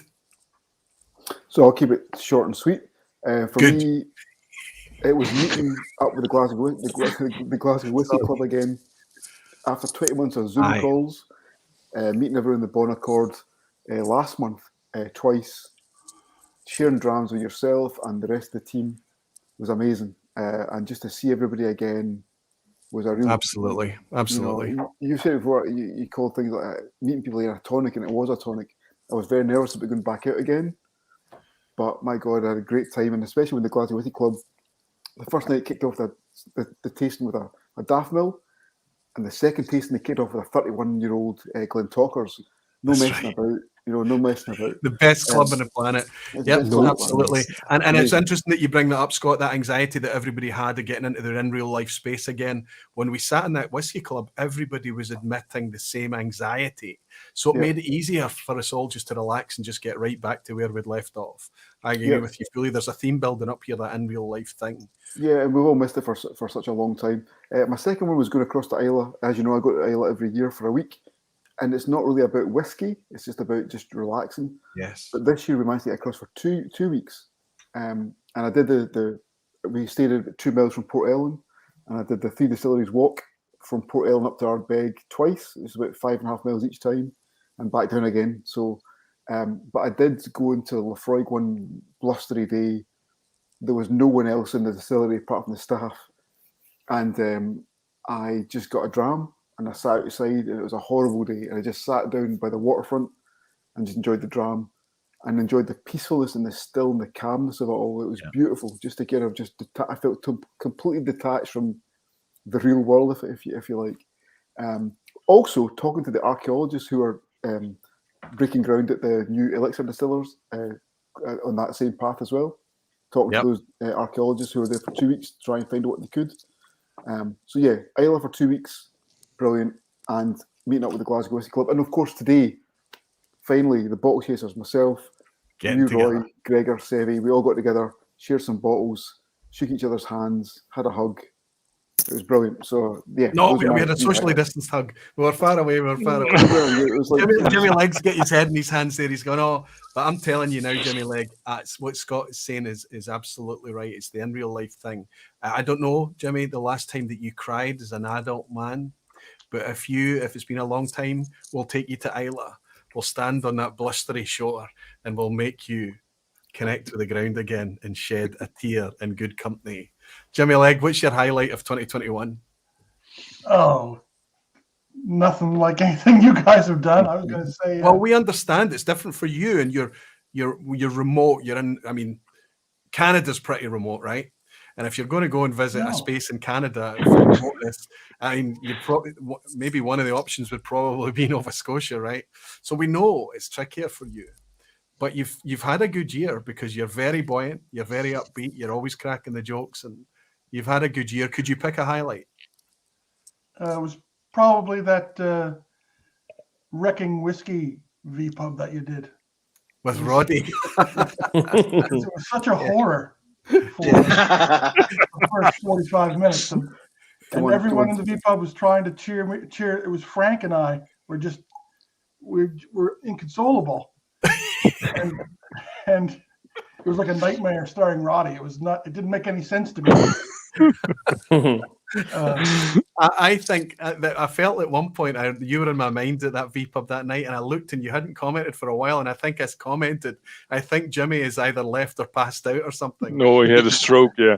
He had a stroke. That's superb. That was a highlight for me, Jimmy, but again, it's on theme because Roddy was here with me again, which was what made that such great fun that night. Yeah. And Roddy incidentally making the wrong cocktail to open the show and doubling up on the whiskey just probably set the tone for the rest of that amazing night. Menno, my friend, a bit of a bender for you too, which is funny too. Before you brutalise us with a quiz at the end, I never work out how I managed to go 3 hours and then look, we're nearly 3 hours. Listen, it's the end of the year. I'm going to enjoy this because there's going to be a break in January. You won't hear from me until the 13th again. But Menno, you held your hand up. What's your highlight of 2021? Well, there were no physical meetups because the one whiskey festival that I was going to attend got cancelled a week prior to the event. So it would also have been the meetup with the Belgian Barflies for sure. That's been talked about this evening. Getting to hang out with you guys, also with all the CEOs on the New Dram Drinker on the New Dram Drinker channel. Yeah, that's pretty much what kept me and a lot of people going the past 18 months. So this community is wonderful in so many ways, and the generosity of people like Peter Lee, who has been mentioned tonight, but also Glenn Duncan, who has kindly sent me some samples from across the world, from all the way from Tasmania. So that's wow. I think that's exactly what the whole night has been about tonight, buddy, is this community, this amazing folk that are just finding. And it's a shame that there's 6 guys in here tonight because that's not representative of the community, actually. There's lots of women in the background. I think Sheila's in the chat, Roy. Sheila's in the chat. Sheila's in the chat. Sheila's always in the chat. I mean, she's just such a torchbearer for the whole thing, Sheila. She's just so enthusiastic. And I think that if I was to make a resolution for 2021, it was to find ways to bring the women who are in the background often. I mean, if you look into the whiskey landscape, on the enthusiast side, it's all men, right? You go and look where whiskey is being made, the people behind the scenes, the people promoting whiskey, the people working with whiskies, doing tours and tastings and exhibitions, and it's women are everywhere. And I think that that's true of the people enjoying whiskey too. But in this space, we need to find a way to encourage more of those women to be vocal and step forward and things, because they are there. We're fortunate to have Sheila from Helen, Desi Vleeland, Dee Fisher, Scotch and Bayou Luann. There's loads and loads of women there. And if I look at the analytics behind the scenes, there are women. But I need to find a way to make them feel that this is a comfortable space for everybody, not just folk with beards. Or whatever it Even in may remote be. Canada, there's women. Yeah, I was going to say, I was going to say that the same thing with Joanne McInnes, who started the Whiskey Fabric movement, and Crystal Coverdale over in Canada as well. You know, I have the pleasure of meeting both of them at the Glasgow Whiskey Festival back in 2014. Really, not just enthusiasts about whiskey. They're like, you know, they're going out there, they're doing tastings, they're doing all sorts of stuff like that, and they're in Canada, and they're brilliant people. As well, so it's going to give a shout out to those two, because they're, especially Joanne, who's, as I say, the Whiskey Fabric hashtag about bringing people together. It was all started by her back in the day. So I've just remembered that we've got Alistair in the background as well. Our trooper. We need to, if he's in good shape, to come in. Give us a thumbs up, Alistair. Are you? Yep, absolutely. He's here. Buddy, I need to take a screen share and show you that the thumbnails dropped down to the bottom, and I forget that there's other folk in the background. How could I have forgotten about our diplomat and our hero, Alistair McPhail? I apologise, my friend. No, it's all right. Everyone forgets about me. Not at all. Not a chance. Alistair, it's nothing to do with the fact that you called him a bastard for getting his. I'm not. You're not on the naughty step for swearing. I think that's one of the qualities of being a good diplomat, that people keep forgetting about you, but you get things done anyway. Absolutely right, Menno. You're absolutely right. I'm invisible. Terrific stuff. Listen, you're the cultural attaché. Cultural attaché. No, I've never been accused of being that. Okay, everybody, listen, you can see how many stories, anecdotes, celebrations that people shared with me from 2021. It's for any patrons that are supporting me, of course, you can just go in there and see the posts. I might try and do something with it, but if there's anybody that's comfortable with sharing those anecdotes in the comments underneath on the public video, do that, because they're really some fantastic heartwarming stories. Do a copy and paste, or ask me. If you say, yeah, you can share it, Roy, I'll be happy to copy and paste it into the comments for you on your behalf. Listen, it's been great for you to share all the stories, and it's been really good for me, because through that, I was able to feel confident about stepping up here after a really dark year again, and be positive and evangelize and celebrate this thing, this gorgeous amber liquid, this fantastic community that we've come to rely on week after week. It's been an absolute privilege for me to read your stories and hear that it's been a positive year for you when it comes to whiskey too. So I appreciate that. Now we get into the negative part of the evening.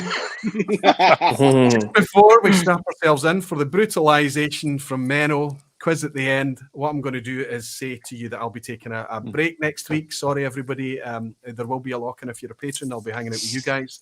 But I join back again next week on the 6th. There'll be no vPub.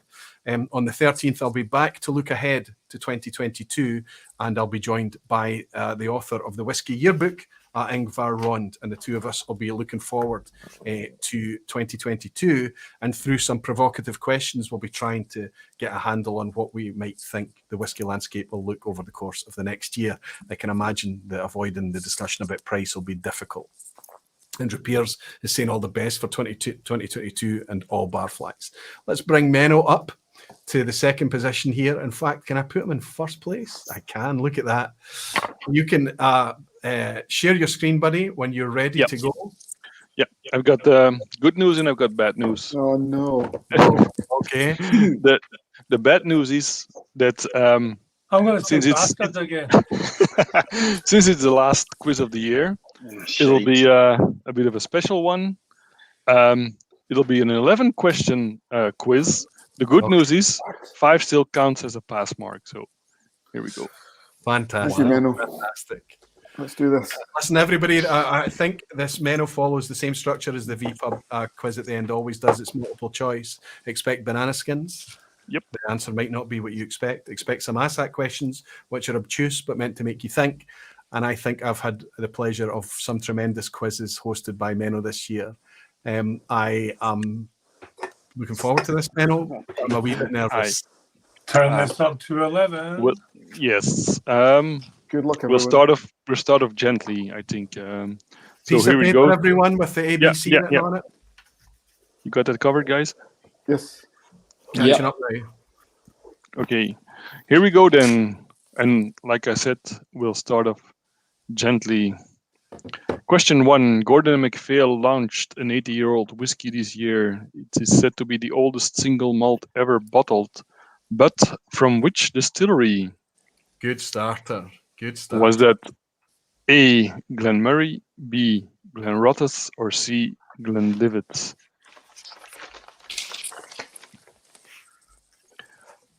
I'm thus far happy with you, Menno. Thank you. Breaking us in gently, I hope. Yep, that's the idea. You ready? Okay, the crowd is... Count down when you're ready. Yep, the crowd is pretty anonymous, so I hope you guys are as well. In 3, 2, 1, got a lot of C's, and of course, it was an 80-year-old Glenlivet. Well done, everybody. Can we just end the quiz now, Menno? Yeah, one out of one. Yeah, sure, why not? Home we go. Now, you remember Rob, whiskey in the 6, and I think Jeremy as well were able to manage to blag themselves a little taste of that. Here's the moment where you bastard is appropriate as well. Yes. That's a McPhail. He told me behind the scenes it wasn't that good. Don't worry. Okay, question 2. In November, the first ever Oswas were held, and all whiskies were nominated by fellow Whiskey Tube channels. Some of these contributing channels have a routine closing line. Which of these is an actual match? Bloody So, hell. which of these closing lines matches with a channel? Is it A, Slange All by the Whiskey Dick? Is it B, May the Malt Be With You by the Malted Man Cave? Or is it C, Here's to Your Good Health by the Whiskey Novice? Oh, wow. Catchphrases. Nice one, Menno. Yes. Oofed. Celebrating the Oswas as well. Terrific stuff. I'm 2 out of 2 here. I'm feeling good. Campi Planet is saying, at this point, I'd like to announce my retirement from Menno. Listen, when you're ready, buddy. Okay, in 3, 2, 1. Oh, there's some division. We got a lot of C's and 1 B. Don't know who the B is from. Is that from Scott? No, it's from Sevi. Gregor McQueen. I don't know the answer to this. It's Jim. It's the Whiskey Novice. Here's to your good health. Here's to your good health. Of course. Slange All is from Leanne, from Scotch on the Bayou. And May the Malt Be With You is from a Belgian whiskey tuber, Mark. Terrific stuff. Okay, then on to question 3. Ardnamurchan stills are lovingly nicknamed what? And this comes from the Ardnamurchan vPub, the famous nice one. Nice one. Was it A, Arnie and Murchie? Is it B, the 2 Ronnies? Or is it C, Betty and Bertha? So what are the nicknames of the Ardnamurchan stills? Now, Sevi, you can be forgiven for not remembering this because you were working very, very hard, buddy. You were my my shotgun that week. Working. I couldn't have done it without you. Yeah, you were working hard. I joked working. about it being like whack-a-mole Sevi because you were appearing on every camera everywhere. So if you didn't hear everything, unlucky, pal. Yeah, to be honest, I'm sure I Get was it, told. Rungy. Yeah, I was sure I was told, but I can't remember. I really can't remember. I'm gonna guess, but I'm feeling like Jenny's in tonight. If Jenny, I need to find out what Jenny's saying, but hopefully. Good to have Jenny in as well. Okay, buddy, time when you're 3, ready. 2, 1. Answers, please. I only needed to write one of my wee cards with the C so far. CCC. Okay, well done, everybody. It's indeed a lot of C's tonight. Well done, C. Sevi.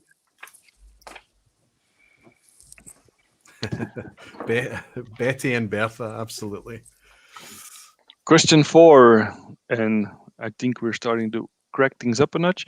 After being put out of use almost a century ago, which distillery reinstalled a water wheel in 2021 to help them reduce their carbon footprint?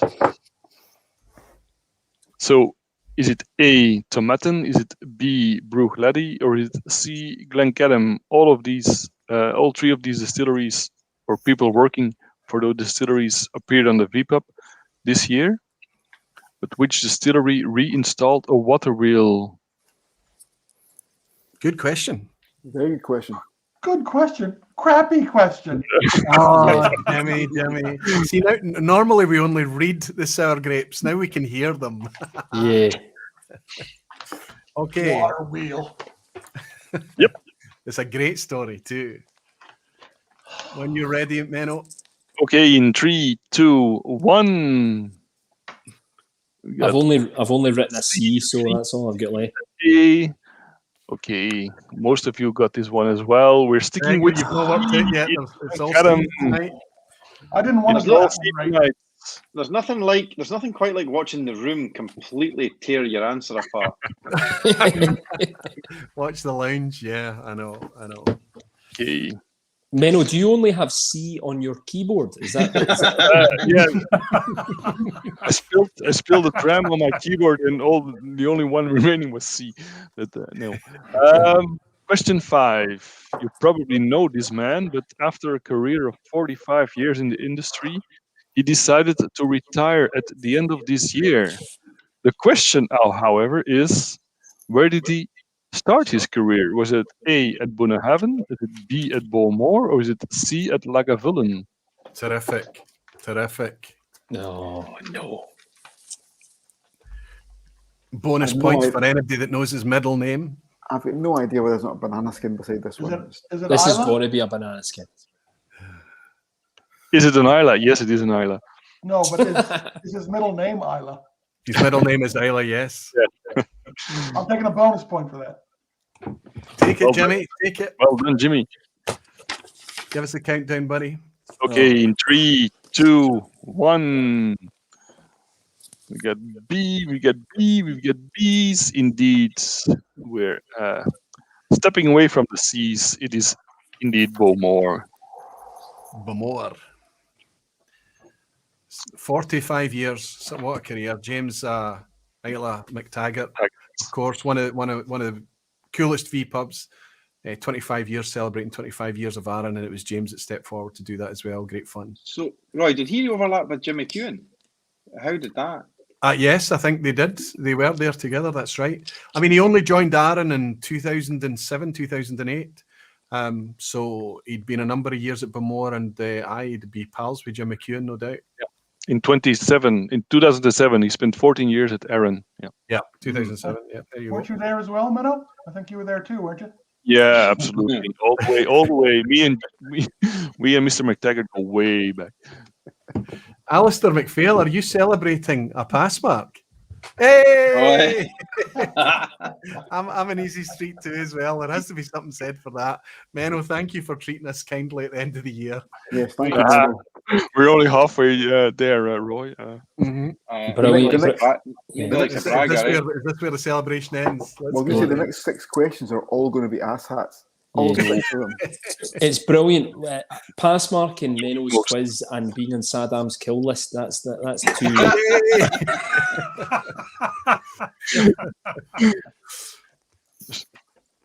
two asshats tops. Okay. Two asshats tops. We'll Thanks, be the Menno. judge of that. Back in August, Tobermory appointed Sarah Gilbert as distillery manager, but she was announced how? With a foghorn. A, as one of the world's youngest distillery managers, as B, making a career from tour guide to distillery manager, or C, as the 6th consecutive generation working at Tobermory.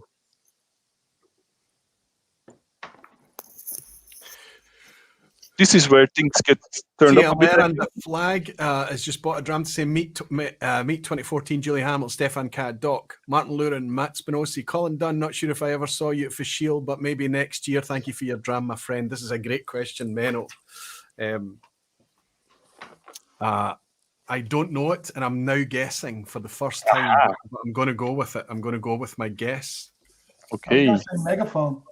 Could it be all of the above? Yeah, they're all legit. In 3, 2, 1. Oh, I've gone B. Oh, this is splitting the crowd. I got B, A, C, all. Alistair, what's yours? Opa. Down, Alistair. Down. A, he's an A. He's an A. Well done, Alistair. Yeah. Making her one of the world's youngest distillery managers. 27 years old. Get it Well done, right, Cara Roy. Gilbert. How are you guys doing for scores? 5. 5 from 6. 6. Excellent. Four. Is that Well a done. pass? Beauty. 4 pass? I've No. passed. I've passed. I'm celebrating. Well done. Well, Menno's surname, Greet, is Scottish for cry. And That's Menno's right. quizzes always make me greet. Absolutely. Okay, then question 7. Recently, Balcones released a whiskey in collaboration with which iconic Texas band or musician? This has got to be up Scotty's Street. He's all over this. It's got to be Bon Jovi. No. It's not Bon He's got Jovi. no clue about no The clue. guy with the New beard. Jersey. It's the guy with the beard. Bon Jovi are from New It's the Jersey. guy with the beard. A. Meatloaf. Is it B. Chris Christopherson or is it C. ZZ Top? There's some beards in ZZ Top for sure. Let's do it. Chris Yeah, Christopherson's still but alive? ZZ Top, the only person who didn't have a beard was the drummer. whose Yeah, Frank. surname His name was is Frank Beard. Frank Beard, yeah. And obviously Dusty Hill died this year as well. I know nothing about any of the musical side of this, but I read a story about the release, so I think I've got this. I think. Is Chris Christopherson not an actor?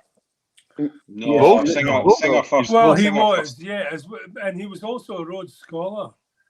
Can I just say, his best moment was Convoy? What a movie. What a movie. Oh yeah, Convoy. Yeah, we'll link that. Absolutely. Convoy driving through the night. Right, okay, next. Wait, Yeah, sorry, they're all- Scott. Scott, I couldn't hear They're all, that. they're all sorry. Texan. They're all Texan-based artists. So Give us the countdown, Menno. 2, 1. Oh, shite. Sorry. Yeah. Scott, We what's all the think app? it's the beardy guys. Aye, Got to be the Absolutely. beards. it's I'm on the beards. She's Yeah. got legs. Brilliant. Scott, what a what- great band. Scott, Fantastic band. Scott Monroe, what's the app you're using to draw? It's from about 3 years ago. It's called Doodle, and I've just got them on my. All right, okay, good to know. Who's singing? Because that was great. That was me for a part. Sorry, Jimmy. No, It won't happen again. Menno, can you confirm what was the pass mark for tonight? 5. 5. 5 for 11. Yaldi, get it up, you Menno. He's getting it, Aldi.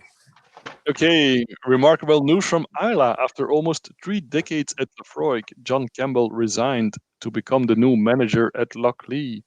Which of these claims about him is actually true? Come on, man. Oh, that's an asshat. Where's the asshat? Oh, it's A, an he was the first ever non-ELOC, and I hope I'm pronouncing ELOC right. Yes. So an Irish native in charge of Lefroy. Is it Yeah. B, he was the first ever ELOC in charge of Lefroy? Or C, he was the longest serving distillery manager of Lefroy? Oh, Great quiz, This Menno. might be a tricky one. Very good quiz, mate. Brilliant. I'm worried about the banana skin here, Menno. I'm worried about the banana skin.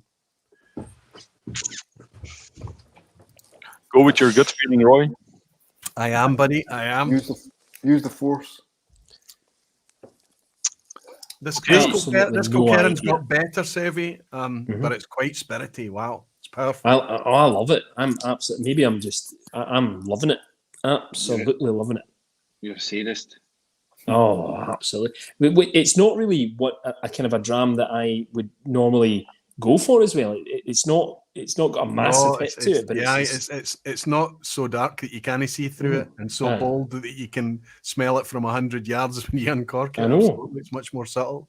It's Maybe nice. you're moving closer towards the light side. Give us the countdown, Menno. Okay, gentlemen, in 3, 2, 1. We've got a C. We've got a C. We've got an A, a B, an A. Splitting the crowd. Oh no. Alistair is just buggered off. He can't be. He passed his bolted. Oh, maybe Saddam's been in the No, building. that's good. He's back. Is it? Well, it's kind of surprising that in over 200 years, John Campbell was actually the first ever Eluk in charge of Lefroy. Oh my goodness, no. No way. Opposite. Yep. No. Well, he did spend 27 years at Lefroy, but Aye. he weren't all Thought that had a 27 years as a distillery manager. He had different roles there as well. So that was probably the banana skin. That was a great question, Menno. Great That was a question. good. Yep. Cheers. Has Alistair gone to like a peace negotiation or something? What? Where is he going? Yeah. Somebody's requiring his He's gone for it. He's gone If for my it quick. if my doorbell rings, I'm not answering. No, he's from Maryhill and he's lapping the living room with his top off right now, celebrating his score. So that's what's happening. There he is. He's come back from his celebrations. Feeling better, Alistair? Good man. Yeah, I was cut short. It's been a long night. It has been, buddy. It has been. You got the last one. You got the last one right, Alistair. Well done. Okay. What are we now? Which of these claims about John Campbell is true? Oh, yeah, that's true. B. That is true. That is true, Alistair. Yeah, it is true. That is true. Well done. Well done. Okay. We know everything in Maryhill. Question 9. As whiskey enthusiasts, we embrace transparency provided by distilleries. Thanks to the use of blockchain technology, you can now find out what about your bottle of Ardnamurchan. Oh dear. Is it A, the different temperatures used during mashing, the fermentation time, and the cut points of the new make spirit?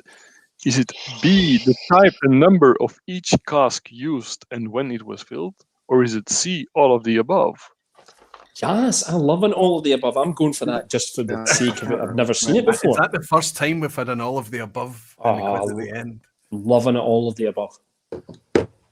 Is that too obvious though? There's no I'm going banana in. skin. I'm going straight Menno, in. keep holding it up. Keep holding it up there. You've got that. Yeah, you're gonna fat chance.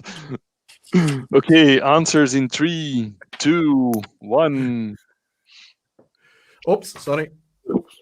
I lost my hold on. Scotty, Wake that was up, your Doug. I'm going A. I'm going A. I've lost my thing. Oh, I'm Scotty. going A. Going A. A. C.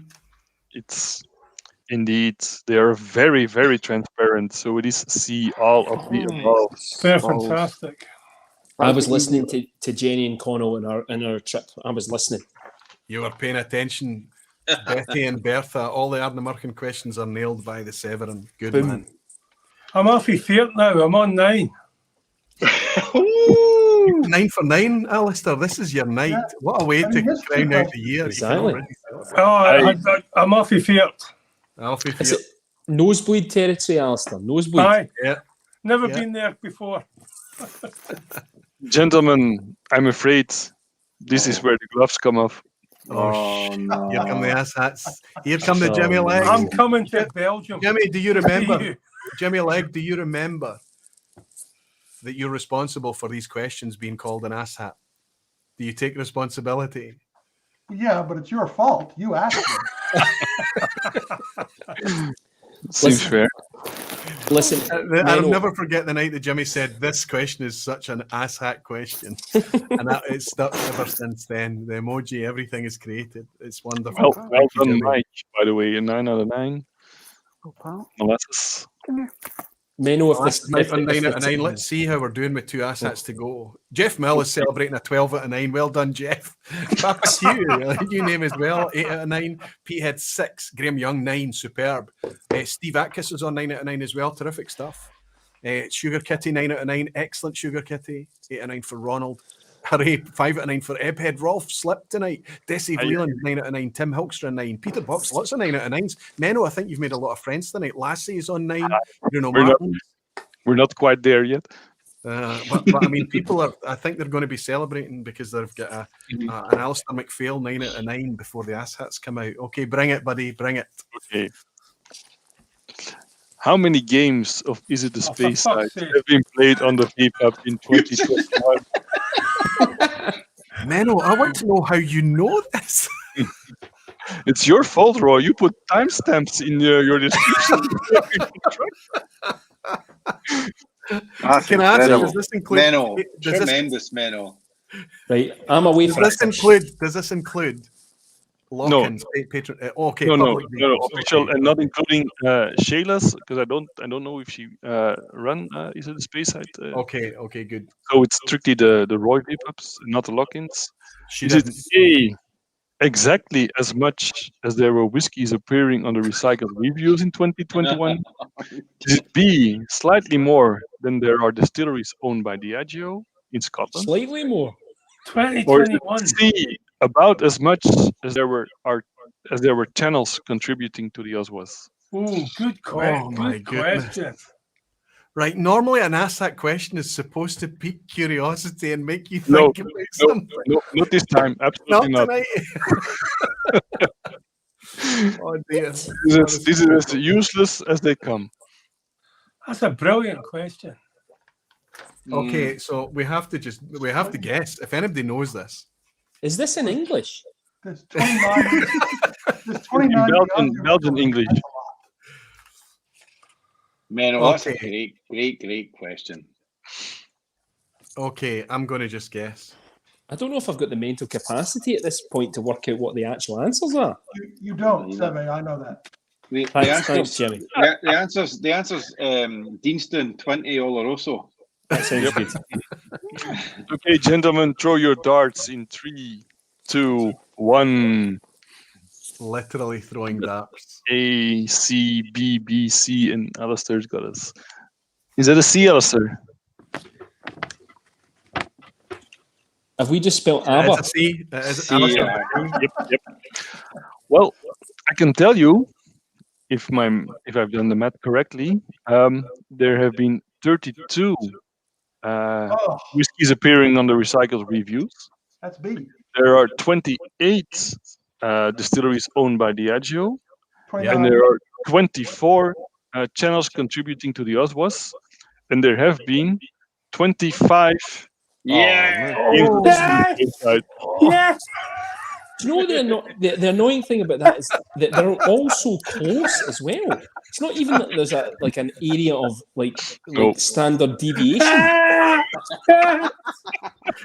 Alistair, there's 11 questions tonight, buddy. You need to hold on. Stay tight. Stay tight. You maybe take a full house. Is anybody else in with a chance of a full house? No danger. Your Scotty, maw. Scotty Monroe's dropped out. I don't know Your maw. your maw. Just taking the dog for a walk. I think. Okay, then the final question, and in all honesty, there could only be one final question. It is one of the vPub images of 2021, and that's this one, Roy. Oh. Oh dear. It's the Highland toast. Absolutely. So the question to end 2021 is obviously complete Jim McEwen's Highland Toast. Start with MacLeish. Is it Stayleash, Swashleash, Seasleash? Is it Swashleash, Stayleash, Seasleash? Or is it Seasleash, Swashleash, Stayleash? Oh, none of the above, Menno. I fancy a swash leash kebab at the moment, if I'm honest. That's about Oh, I'd love a kebab right now. Is it not just getting at Laldy and having a big swally? that's a swash leash. Very good. I should know this. I drew it. Roy, You did. I'm wondering that it's. I've got a copy. Actually, I might go and get my copy of You're, it. you're going to Gregor's. You're looking at Gregor's Lego. Are all these written backwards? Am I just? Have you? Is there any chance it's none of the above, Menno? Oh, I hope not. No. yes. I have to say, I'm pretty sure there's a Machlish at the start. Yeah, it starts with MacLeish. But then the rest of the. Okay, Sorry, you're right. Okay. Was he good, not good. the manager for Aberdeen? Alex McLeish. Yeah. It starts I with arrange Mac them. what comes in next? Okay, I'm going with this. I've Okay, got, you how need- many have I got wrong tonight? Wait, I've got 3 wrong tonight. This is for me to get an 8 out of 11. 3, 2, 1. Uh, A, B, B, A. Alistair, Roy's on a What are you A, on, and Alistair? Alistair. Alistair, what Hang are on, you so I'm doing, just trying to Alistair? get the one from the bottom. Alistair, where are you at? Can you see it? Nope. That's That's an A. A. Right. Oh, here we go. Alistair, Look, it's going to be tips off. you are without a doubt the star of the evening. Oh, Yes!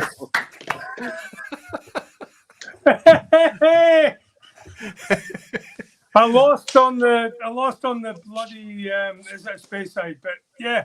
yes, I feel you'll take that. You'll take that. Listen, is this your first full house on a quiz at the end? No, it's my second. But the first Oh. one was complete guesswork. This time I was a wee bit more confident, more informed. The first one I got about 4 guesses. This one, no, I'm there. Superb. I'm over the moon. I'm over the moon. Menno. That's because you're on Menno, home you soil, my start. friend. That's because you're on home soil. That's true. Well, not quite. I'm in England, but yeah. Well, the same landmass at least. Yeah. Let's see how the lounge have done here. Menno, what a quiz, buddy! What a quiz. Actually, I'm not going to say it was softball. I don't think it was softball. I think that tonight We're in between. you were giving us a chance to have a bit of fun with it. I think it was perfect. Menno, that was fantastic. Usually I Cheers. say Menno's quizzes make me greet, which is Scottish for cry. But, Connor Smith, 10 out of 11. Andrew Pearce, 9 out of 11. I'm looking for 11 out of 11s tonight. Wow, Bruno Martin celebrating. And Alistair McPhail. A Sugar Kitty, Alistair McPhail. Desiv Leland, Tim Hoekstra, and Graham Young all celebrating Alistair McPhail's. Happy.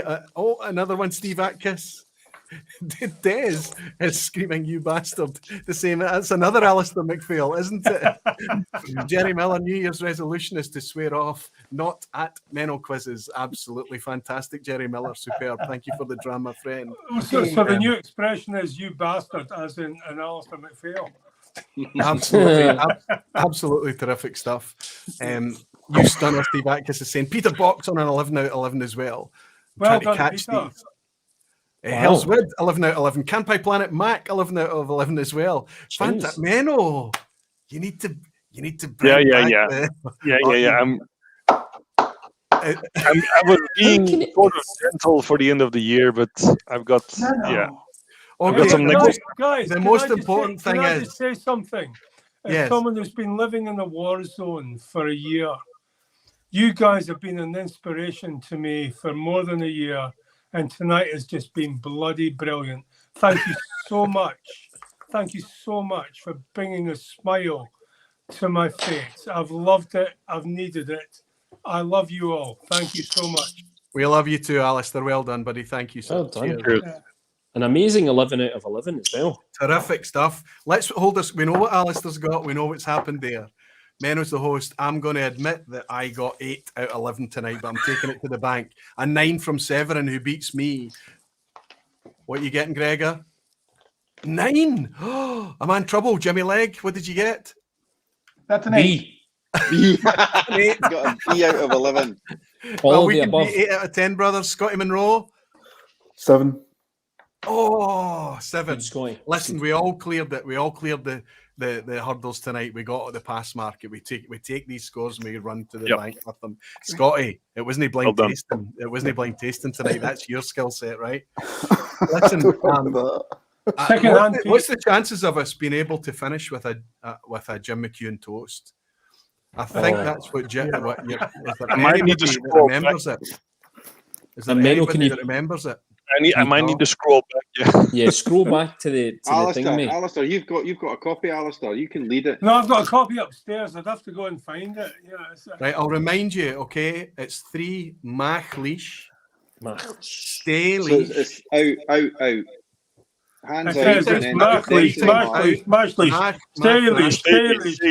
leash, swash, and seize. And my pronunciation's poor, but that's it. Okay. So what a math? Sorry, could you do that again, Roy, for me to write down? Math just follow the crowd, buddy. Yeah, that's fine. Oh. No, wait, Roy, you've got to be on the chair. Didn't he do it half measure now? I can't. I'm in my jammy be on bottom the tonight, chair. buddy. Be on the chair. Nobody wants to see your crotch. I've got nothing on below my shirt, man. You know. Oh no! Don't show. Right, let's do it. Let's get our foot up on the stool. Right. Come on, boys. Okay. Come on. This is how we finish the night. I'm in my pajamas. I'm wearing a dress. I'm glad I put my trousers on.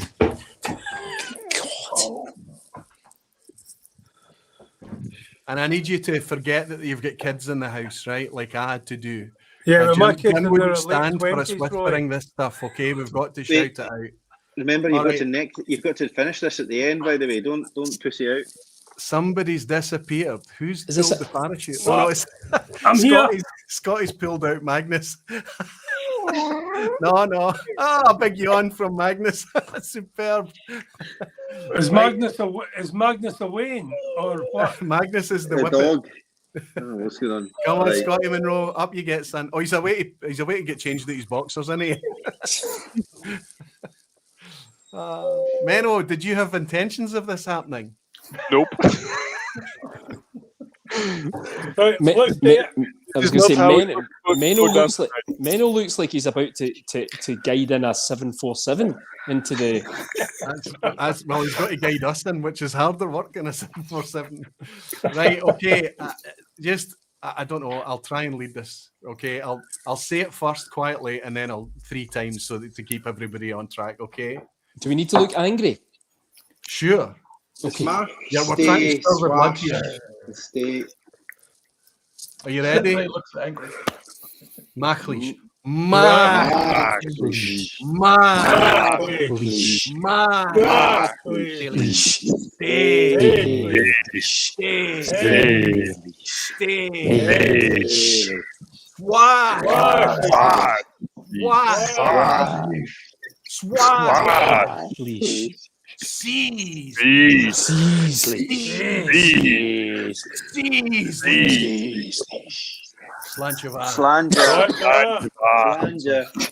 Slanger. You did a wee cough there. Jim McEwen style, you throw your glass out the window. That's what my grandfather used to do. I'm not joking. My grandfather, he was right at home at Greek weddings. When they were smashing the plates, my grandfather said, "Aye, I'll do that." Being from Mary Hill, he was used to it. Fun. He was the most Mary Hill person you've ever met in your life. When Taggart came on, the original Taggart with the hard nose, Mark McManus, my grandfather said, "It's a wee bit soft." That's not how Mary Hill. That's not how Mary Hill is at all. Because I remember Billy Connolly once said in a concert, he said, someone I met the other day said he went to a scruffy part in Mary Hill, and he said, "What was he? A fucking explorer?" In true Billy Connolly form as well. Fantastic stuff. You're right, Taggart was a bit soft. There was only one murder a week on it, right? So, but it was a murder. I spent 20 odd years being asked to say murder by everyone I ever met around the world. They said, "Oh, you're from Glasgow. Can you say murder?" And I said, "Yeah, can you?" And now the latest is that we get asked to say purple burglar alarm. Yeah, that's down to Top Gear. Yeah, burglar alarm. Scotty, the Glaswegian, say it.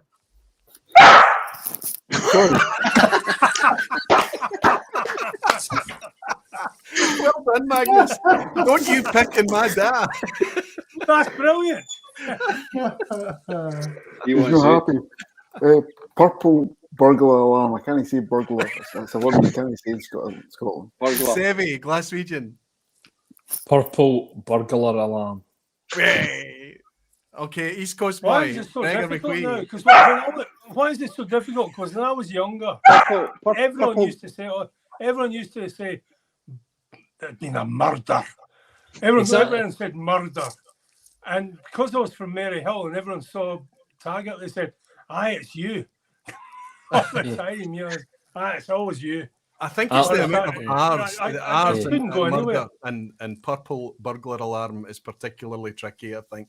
Gregor, you don't even want to try it, do you? Purple burglar alarm. All good. Oh, I'm not sure. I'm not sure. I think I heard that. Yeah, Roy. You tried to gloss over. I want to say a special thank you to you in the face of 2 years. You've given a wee centre point to many of us, and you did try and deflect. I want to say thank you to you, Roy. You've given a safe space and a welcome space and a needed space to all of us. So cheers, Roy. All the best to you. Cheers. Well, I'll throw it right back at you, Gregor McQueen. It's a pleasure to call you a friend. Severin, I can't believe that you're a pal of mine. I treasure it dearly. Scotty Monroe, one of the biggest gentlemen out there, honestly, I really do. Alistair McPhail, what a privilege. I can't wait to raise a glass for you. No, Roy, I would come back at you right now. Before you go any further, before you go further and wind this up, I'd go right back at you right now. As I told you earlier, and I told you yesterday when we... no. Oh, he's gone. I never did that. Can you hear me? Have you got me back? Yes, you're back. No, as I told you yesterday, and I am nobody's imagination of a British ambassador, as you can imagine, but I am one of the most senior British ambassadors, and it really pisses people off. But the thing is, I have found this channel inspirational. And I've said it to you more than once in the chat, and you turn around and say, no, I find you inspirational. Because you know about the fact that Saddam sentenced me to death. He put a bounty on my head. The Malians tried to kill me. The South Sudanese tried to kill me. Actually, quite a few people have tried to kill me. But the thing, and that's before you get out of the east end of Glasgow. Jimmy Lane. But the thing is, I have found this community absolutely brilliant since early last year, and I joined your Patreon community in summer. I waited a bit. I just watched and waited and thought and everything else, and I thought, no, I want to be part of this, especially during our lockdown and drawdown when we sent most of our staff home.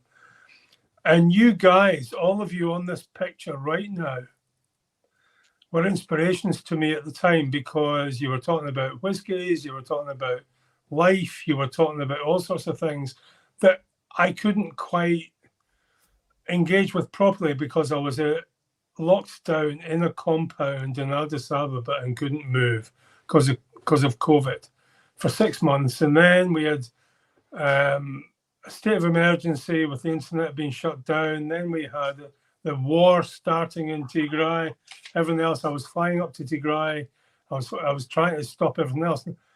I just needed some normality. And you guys, all of you on this picture right now, including you, Jimmy Legg, all of you brought a smile to my face when I was sitting there in the deep, dark, shitty hours when the war was going the wrong way or the war was coming closer to Addis, and I was having to make shitty decisions about sending people and their families home to the UK. And I'd sit there at the end of the night having made decisions that would really piss people off, affect their futures and everything else. And one or two of you would reach out to me, like Peter Lee, like one or two others in the community, and just say, look, are you okay, pal? And that's all I needed. It was just someone to say, are you okay, pal? Because I wasn't okay. I was having to deal with real life and death decisions the whole time. And you guys were an inspiration because I would tune in. For you, it was 9:45 Glasgow time. And in winter time in the Northern Hemisphere, for me, that's 1:45 in the morning. And I would get up there, I would take Friday off and say, right, I'm not coming in on Friday morning. I'm going to stay up with these guys and I'm going to have a bevy. And I tell you what, you guys gave me inspiration. You gave me energy. You helped me work on a peace process in a way that you don't quite appreciate. Just because you made me feel a wee bit okay about myself. Because otherwise I was just sort of down there thinking, oh shit, it's all crap. People are being killed left, right and centre. I'm used to that. I've worked in a lot of war zones. But the thing is, when I tumbled onto this, every now and again, when you've got a bunch of people who get together and say, it's okay, pal, we're with you. big hug, everything else. It made such a difference to me. I can't explain it. And Well, I owe it I to have you to say guys. to you, Alistair, All of you, I all really of you do. on that screen. I appreciate your comments. I appreciate what you say. I know, and I don't want to do what Gregor is suggesting. I don't want to deflect. It's been fabulous fun. It's been amazing. And nobody seems to appreciate how much I needed it too. The reason I'm here is because I needed this respite every week. And even before COVID came along, it meant so much to me. COVID has only made that more important, more acute. And hearing the anecdotes from Nova Scotia, Jimmy Legg, from Addis Ababa in Ethiopia, from Alistair McPhail, hearing from everybody, from having friends like the other three bottle chasers I have in here, and the fourth being Menno and Shayla, and just I could go on for the amount of people that's helped this channel grow, the amount of people that's made it so special, all of the community. It's like I'm going to wake up one morning and think, oh, well, shite, that was just a dream. But it's not a dream. And the idea that we can just have fun remotely and affect other people's life in a positive way, I'll never, ever fail to be shocked by that. Jimmy Legg is even thrown in big drams here. Roy, you're the best. See you next year for sure. Jimmy, there has to be a day that we get a chance to shake hands, hug, raise a glass, and make that thing happen. John Bell is saying, great night. Thank you, boys. Cheers to 2022. And holy shit, Danny Hebbington has just bought. Danny, that's not a dram. That's entire bottles. Oh my God. That's a bottle. That's a night out. That's a night out for us all. Danny Hebbington, he said, you have made my Well, it's year. a night out on the East Coast. That's mine. This is my night out, Danny's saying. Sounds pretty sad, I know, but it's kept me sane. So thank you, Danny, in this space. Those words do not make anybody sound pretty sad. Listen, I can't say anything more than to hand over for the last word to our friend in Nova Scotia, Jimmy Legg. Anything you would like to add, my friend? You all suck. And there we go. Absolutely perfect punctuation point to draw the night to a close. Listen, I normally drop everybody in the background, but tonight, even although Scotty's probably watching from the distance, or he's had to run outside because his dog was screaming, I'm going to pee the carpet. I'm going to raise this glass and say 2021 has been a challenge, no doubt. But when it comes to you guys, it's not. It's been great fun, and I can't wait for 2022 and all the positive whiskey experiences that's going to bring. Tonight has been a lot of reflection and self-indulgence and looking back at the year that was. But I hope it was a positive thing for everybody. Even Menno's quiz was a positive thing. Yep. I raise this glass every week, and I say you are all dearly loved, and I genuinely mean it. I genuinely mean it, and I think you know that that's the case. Sevi, Gregor, Jimmy Legg, Alistair McPhail, Menno, everyone, and Scotty, and Magnus in the background. Happy New Year when it comes. Thank you for making 2021 not just bearable, but actually positive. Happy New Year. Happy New Year when it comes. Happy New Year. Barflies, Patreon folk, beautiful whiskey folk. Yeah, all dearly loved. I'll see you on the 13th. All the best.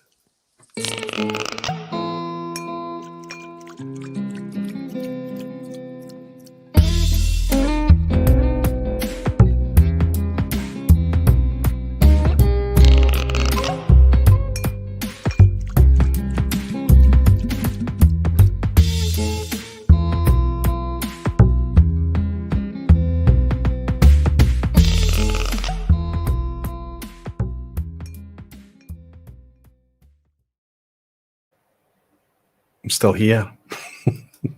Special thanks to everybody. There are some credits here that I've forgotten tonight. There are some people that have helped me in moderation. There are people that have helped on the social media side of things, people that have helped behind the scenes, lots of people that I've not been able to thank. This is just a small list. Thank you all so much for what you've been able to bring to me in 2021. See you next year.